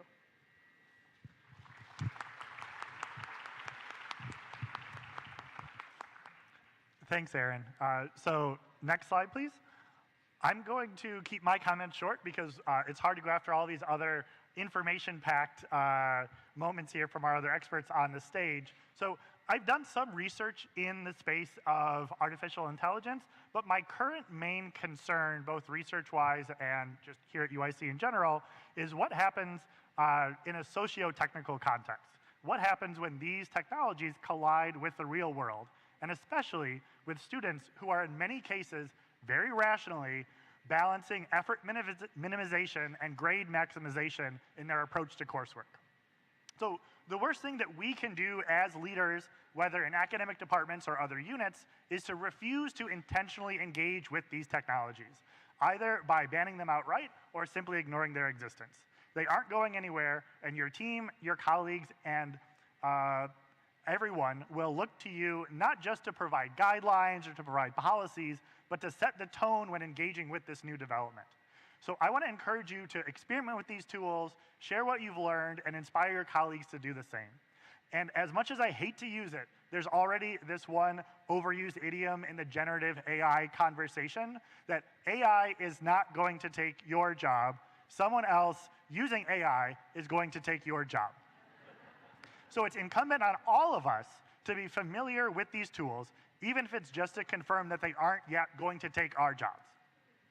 Next slide, please. Thank you. So if we're going to engage with generative AI, what does that look like at an institution of higher learning? First, the most compelling examples I've heard of are those that allow students to use these tools but think critically about their use by requiring them to write a reflection on what the AI was helpful on and what it wasn't. This may not be a long-term solution, but as we all improve our grasp of the benefits and pitfalls of generative AI, this prompt leverages student enthusiasm and curiosity and presents an excellent learning opportunity for the students and the instructors alike. Second, the suggestions that I'm going to be following myself this fall and making to my colleagues in computer science are to give more weight to in-class assessments, spread the grading more evenly to prevent high-stakes exams, and where practical, use oral examinations.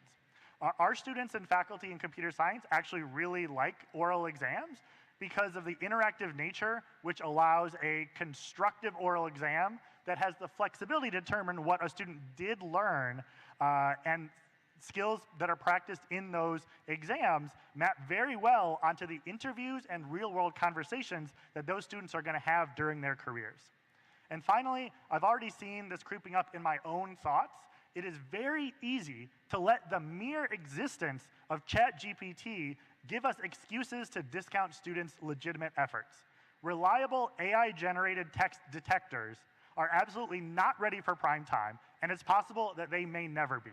We owe it to our students to prioritize student agency, as Erin had mentioned, and structure our relationship with these tools such that we aren't put in a situation where our own unconscious biases might harm our students. Next slide, please.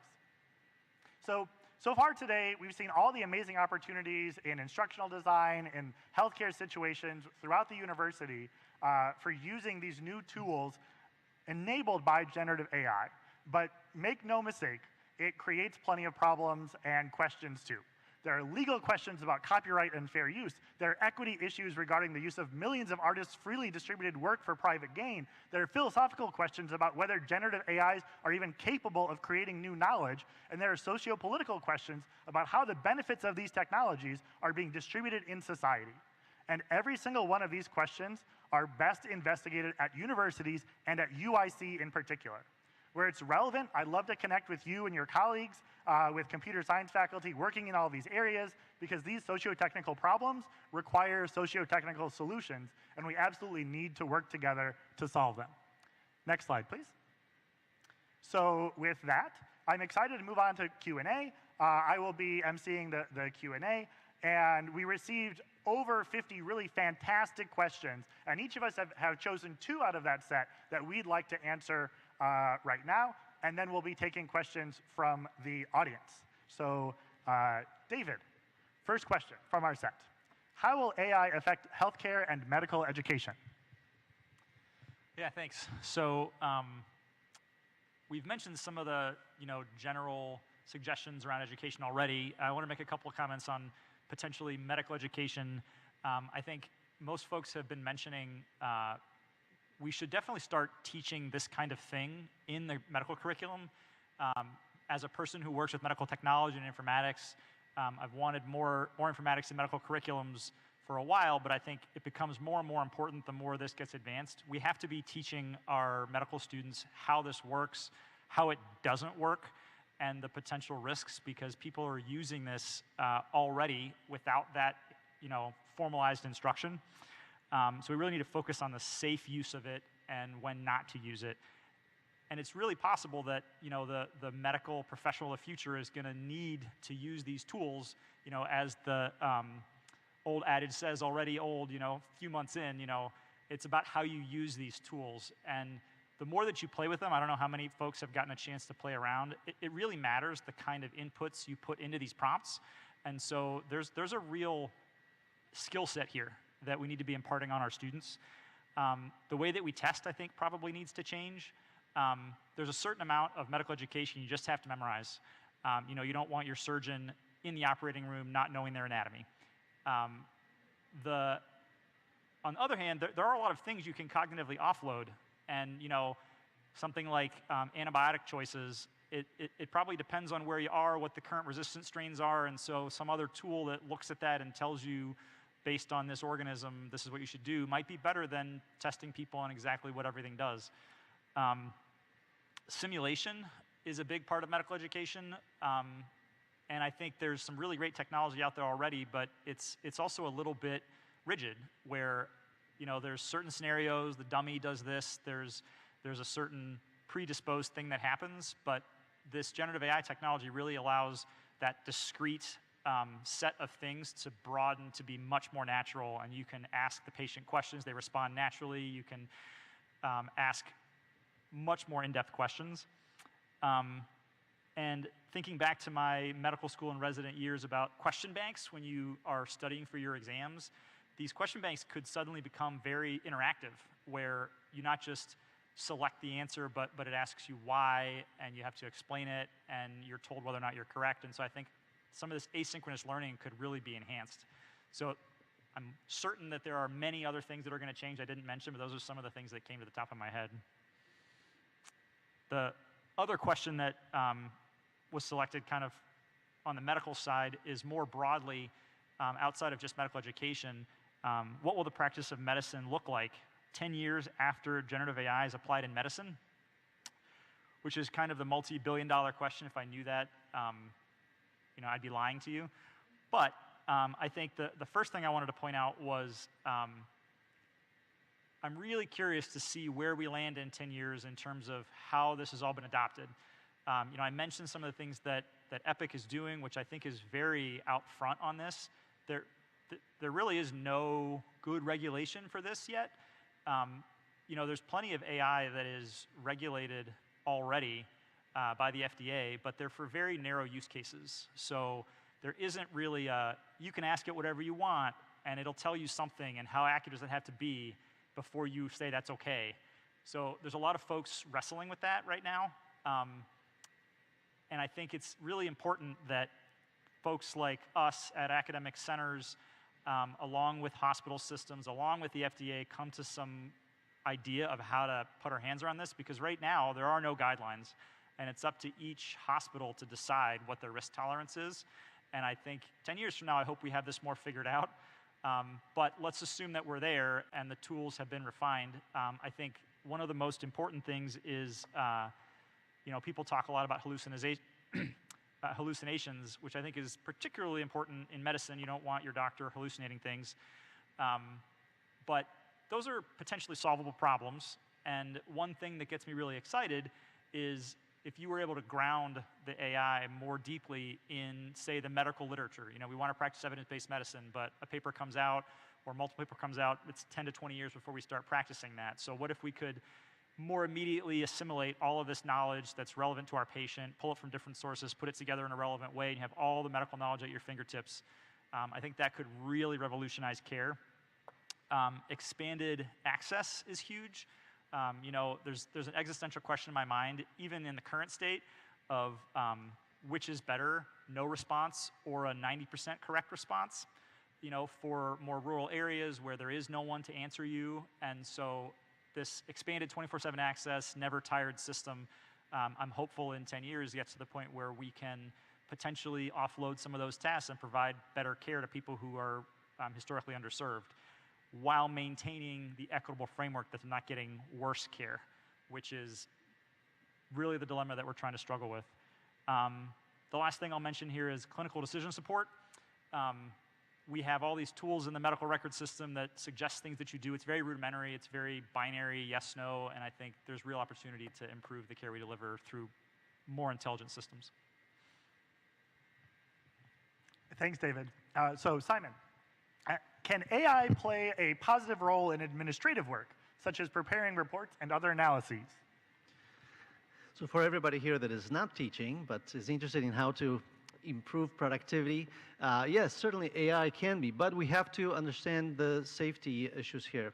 Whenever you're copying and pasting into an external system, such as ChatGPT, even though they provided a policy that was not vetted by UIC administration, so you're taking a risk. And we've had examples where people post passwords, and those passwords will pop up for individuals. So the promise here is, of course, it's a communication tool. So as a communication tool, think about last time you received some angry email from someone. You know how people do reply all and possibly get fired for that email? So think about being able to rephrase it. And you say, hey, I have a 5-paragraph email, rephrase it, summarize it to 2 paragraphs, set it a happy tone, be professional. It'll do beautiful things, especially for young professionals.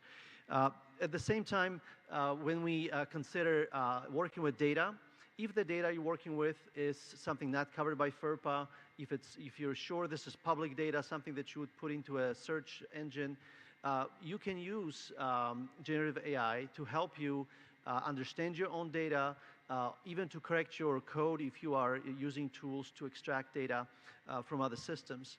At the same time, all the advantages that we're talking about are also used by hackers. So think about one of the ways that we used to recognize phishing emails.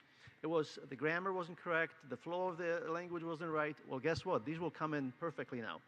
And you know, these folks are able to use generative AI to write code to write better malware. There's an entire science of jailbreaking generative AI to really service for unethical purposes. So as much as we're looking at using it for good, there are issues. And so you need to be aware of how it's used in your department. If at all possible, try to license and try to, again, kind of stabilize, create a relationship with the vendors so that the data privacy and what they do in terms of security is clear. But I would say that this is something that we want to tinker with, and we want to be careful while using it and understand how it works, but it certainly has great promise to make us better communicators. Reading and writing, we've done made pretty good living, you know, of making reading and writing a very important skill. The whole academic process is based on that. But that's not a natural thing for human beings. We kind of invented that. So now, this communication tool, generative AI, is able to read very, very quickly. It's probably the most voracious reader in history. At the same time, it's probably the most prolific writer up to this point. So it is going to change the way we use reading and writing. It's going to really revolutionize communication, and so we as administrators need to be ready for that. So Simon, your second question. Should generative AI be allowed in research and scholarly publications? Well, that's the question of should is very interesting. You know, how are you going to stop it, right? But the bottom line is that if you are publishing to a journal, make sure that you review their policies. More and more journal reviewers are now creating policies around AI. For example, it's very common to state that AI cannot be an author. So if AI allows certain usage, Grammarly uses AI, right? So there are various levels of usage, but there are some very specific tools here today that allow you to do a lot of the tedious work for literature review and even index the articles that you're interested in and help you understand them. You know as well as I do that academic writing is kind of different kind of English, right? And so these tools help you to understand, help you to find articles, but it's also important to understand that academic writing, such as scientific publishing, is kind of broken. There are some great articles out there that show that a majority of published research is actually wrong. The p-value hacking, all kinds of methods that keep us in kind of the business of citation economics, that can be changed with AI because it helps us to associate facts quicker. It helps us to really do some tedious work a lot quicker. So if you're interested in some tools that now we can already kind of investigate, there are some beautiful tools that will help graduate students, that can help departments. But again, this is all based on kind of the safety levels and that principle of qualified individuals critically evaluate the output. Thank you so much, Simon. Aaron, first question. Would a mandatory training module on the use of AI for all students help us head off accidental plagiarism for our students, particularly first-generation students? I mean, so I kind of did some queries to see if there was any kind of training that's in development, and perhaps one of you might know more about this. You might be working on a project in this field. I'm pretty certain that something will be coming down will be developed in the future, probably for the U of I system, as far as just basic Gen I literacy, thinking about data security, privacy, ownership, things like that, bias, its limitations, its strengths. I'm sure it's kind of generalized training will be coming to us pretty soon as staff, admin, and probably student versions as well. But I think that the secondary question about students and students that are first-generation learners, I think I feel guilty saying this, but I think this is going to be most impactful in the classroom with instructors in their departments. I think small lessons kind of bundled in with basically things about research and citing sources and what ownership means with your writing. I think this all works together, and I do think it's an important concept for all students in our school, but first-generation students as well, or maybe perhaps in particular. So what's the second question? Thanks so much. And so the second question is about the role of generative AI in the classroom, again. So how can instructors build a general culture of encouraging and exploring new technology while discouraging cheating with AI? Easy one. Oh, that's an easy one. So I would kind of break this down into pieces and kind of the consultation route that I've taken as an instructional designer.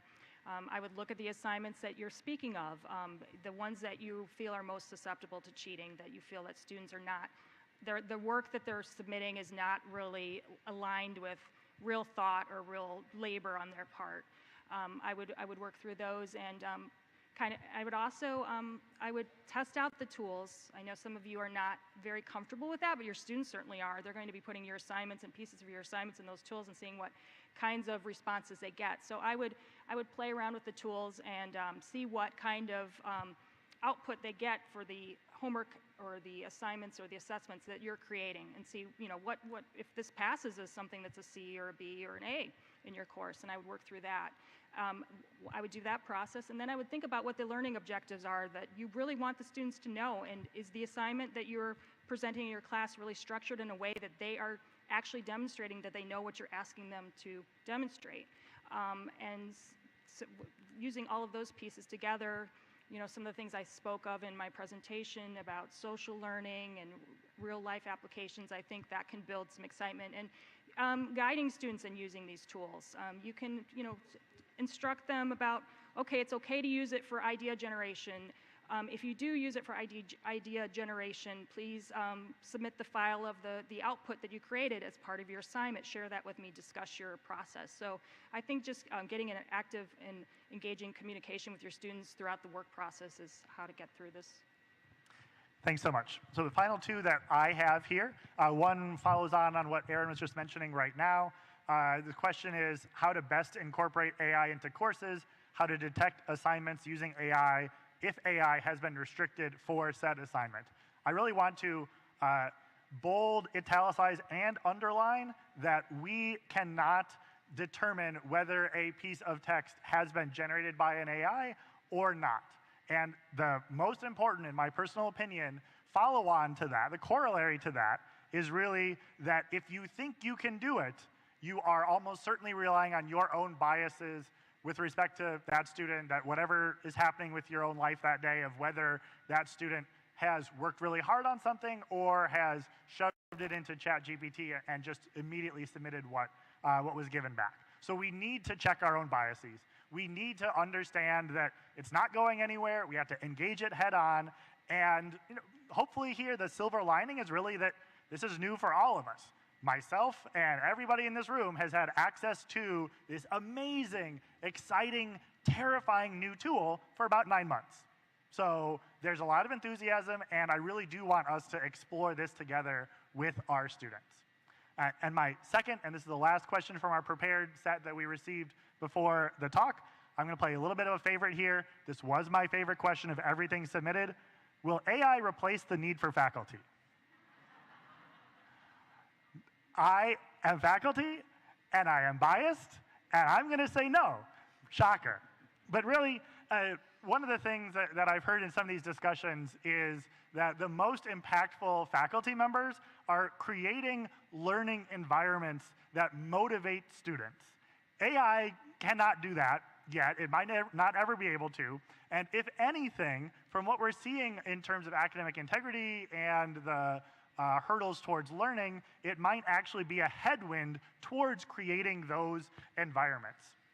So I don't believe that the way that we create these fantastic learning environments will be challenged by ChatGPT and AI, but to call back to what I had mentioned earlier, the faculty that engage with AI will absolutely be able to make better use of it, of their own time, than the people who don't, the people that ignore it or say, oh, it never works, yada, yada, yada.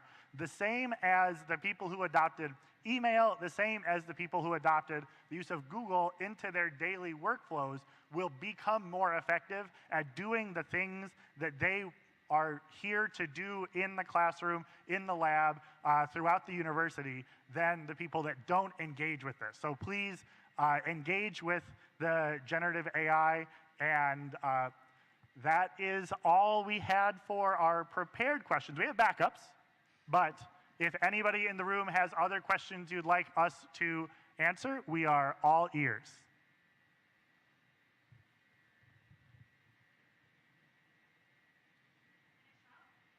Go for it.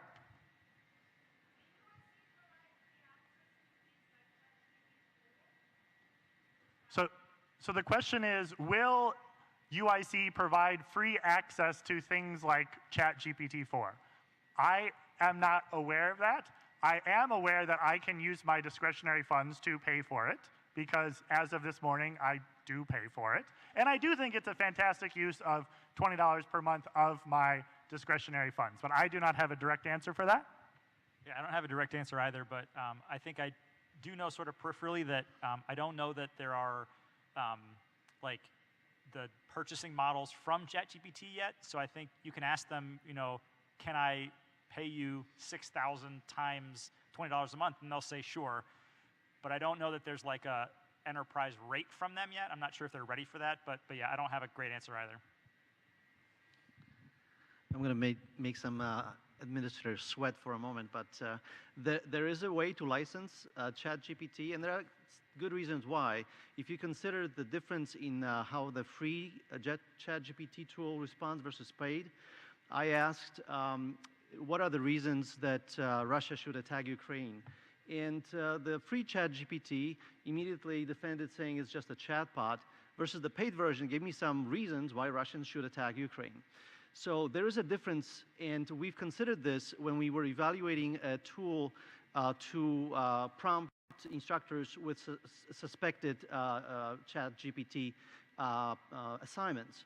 So one of the considerations was the equity. In other words, students who can't afford the paid version of AI are getting less on that deal, right, versus the licensed ones. But the security considerations, ethical, and all kinds of considerations are too great at the moment to, I think, consider just licensing at the enterprise level. I'll just add, I also have been paying for a personal ChatGPT 4 account for probably the last, whenever it was made available. I do, it is very important to consider the equity issues with those who have access to it and those who do not. I utilized the version 4 when we were doing a pilot as far as these, AI, detector tools for whether text has been pulled from ChatGPT. And I was able to kind of, with a few little prompts, was able to kind of circumvent it with the 4 version. So I think that's an important consideration to make with your students, even if I know this is broader than the conversation about whether there's going to be an enterprise license. So. All right. Hi.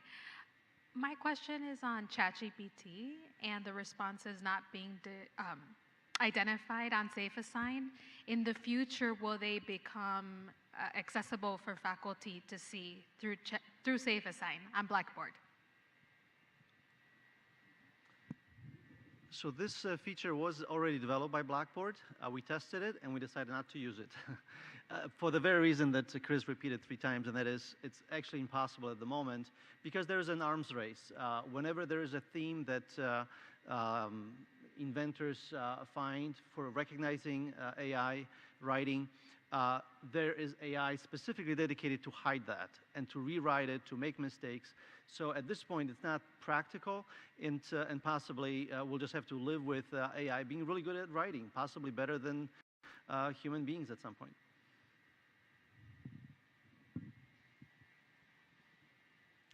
Hi, thanks for a really great presentation.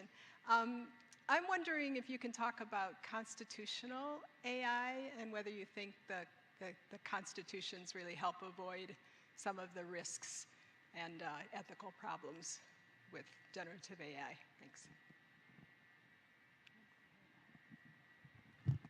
So I'm not familiar with constitutional AI. Can you give us a quick description?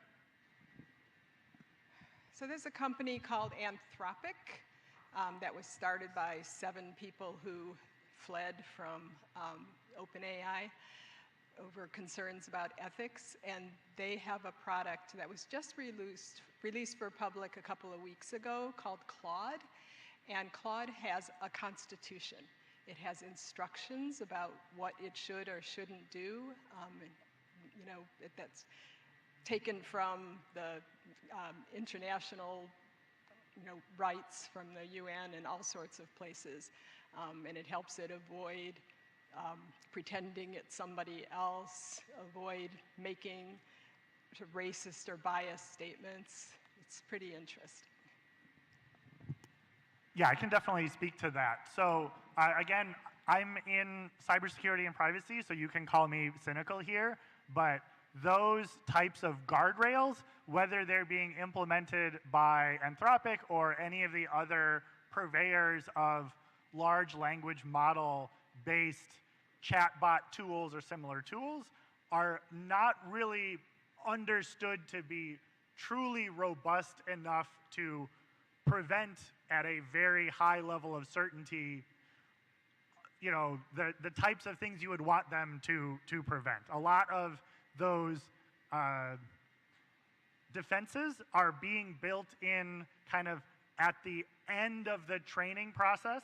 So that the training process at a very high level, what they're doing with these models is they're taking the sum whole of human knowledge as approximated by stuff people have written on the internet and in dictionaries, academic papers, etc. And they are just teaching it how do humans create these streams of text. And when you're doing that on everything, it's not really feasible to say, oh, I'm going to look through every one of the 800 billion different characters that goes into this and figure out what is ethical or unethical. And so then we can only train that foundational component based on the good stuff. So you're training on absolutely everything, and then you're building on top of that an ability to do a specific task. And very often that is answer questions or continue a chat conversation. And that's the portion in which most of the systems that I'm familiar with are building in those safeguards. And just as Simon was mentioning, there is an arms race of who can come up with the best safeguard that instructs or configures that network to be safer, and then who can then say, okay, given the way that they defended this, how am I going to attack it and get around the safeguard that has been added? So I personally, while I don't know the exact architecture that Anthropic is using, I would not necessarily trust that it is, we can all go home and not worry about these ethical concerns. But that's a great question. If I may, I just wanted to add that this brings up the very interesting theme in AI, and that is kind of auto chat GPT models that basically correct themselves, because that's the general idea that ethically AI can correct itself. So think about what's happening right now in that even in chat GPT, you can create a prompt where the system will ask you to clarify your thoughts. And it's a circular prompt that keeps asking you, is that what you meant? Answer these questions and I'll help you to clarify your prompt. That is an interesting use of AI in being circular and improving itself. But I encourage you to look up some of these prompts, and I've shared them on my LinkedIn account, on how ChatGPT can clarify your thinking by asking you the right questions. And that's a very interesting, different way of looking at it.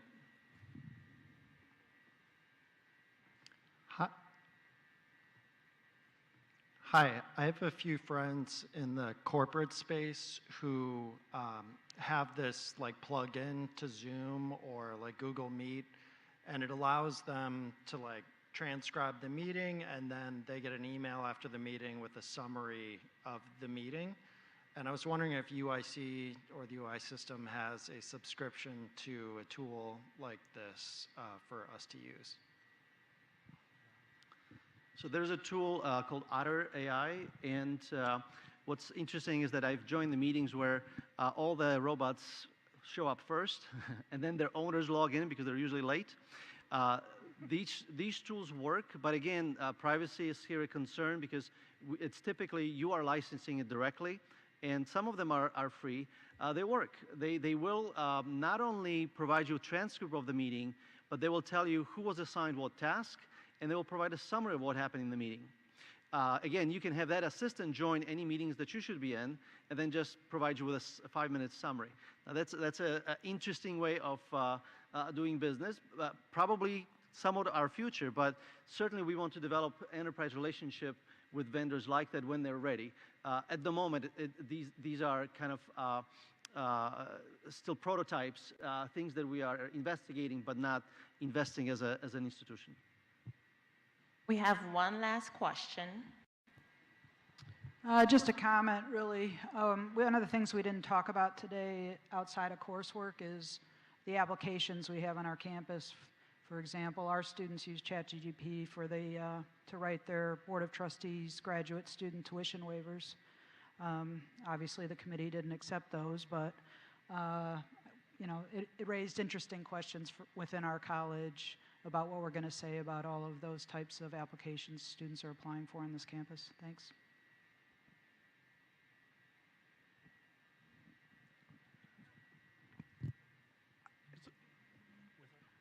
I'm sorry, was there a question in that? Okay, thank you. Great.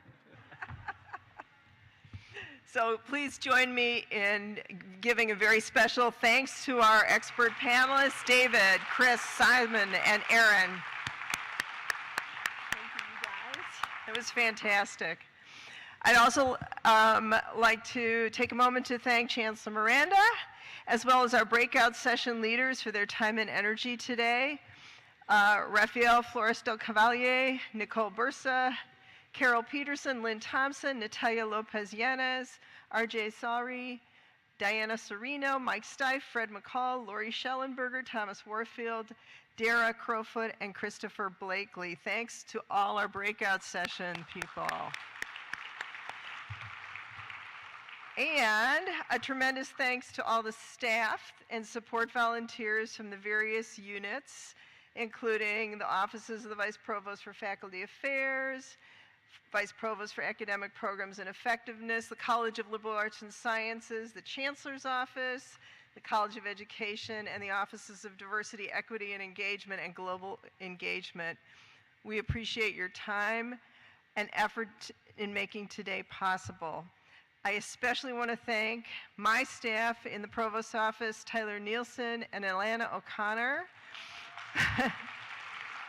who led the logistics and content portions of the retreat respectively, and of course Erica Goldman, who is always there to support us all along the way. I couldn't have done this without them. Thanks to everyone.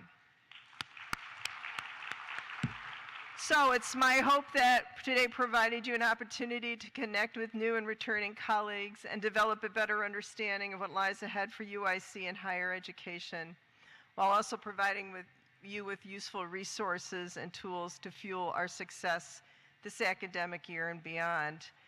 Please be on the lookout for an email from my office with a link to the various resources shared today, as well as a link to a brief survey, which you can access now via the QR code up there, designed to help us improve your experience next year.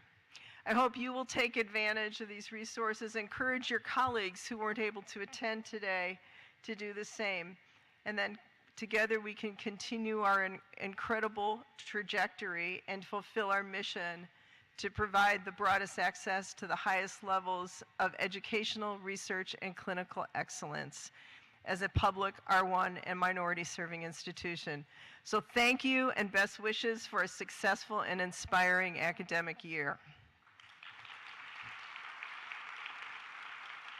I have a couple more little things. If you took a parking ticket, you should not have any issue leaving today, despite the fact there was no attendant this morning. So you should be able to get out of the parking structure. And please return your name tags so we can use them again next year. Thanks, everybody.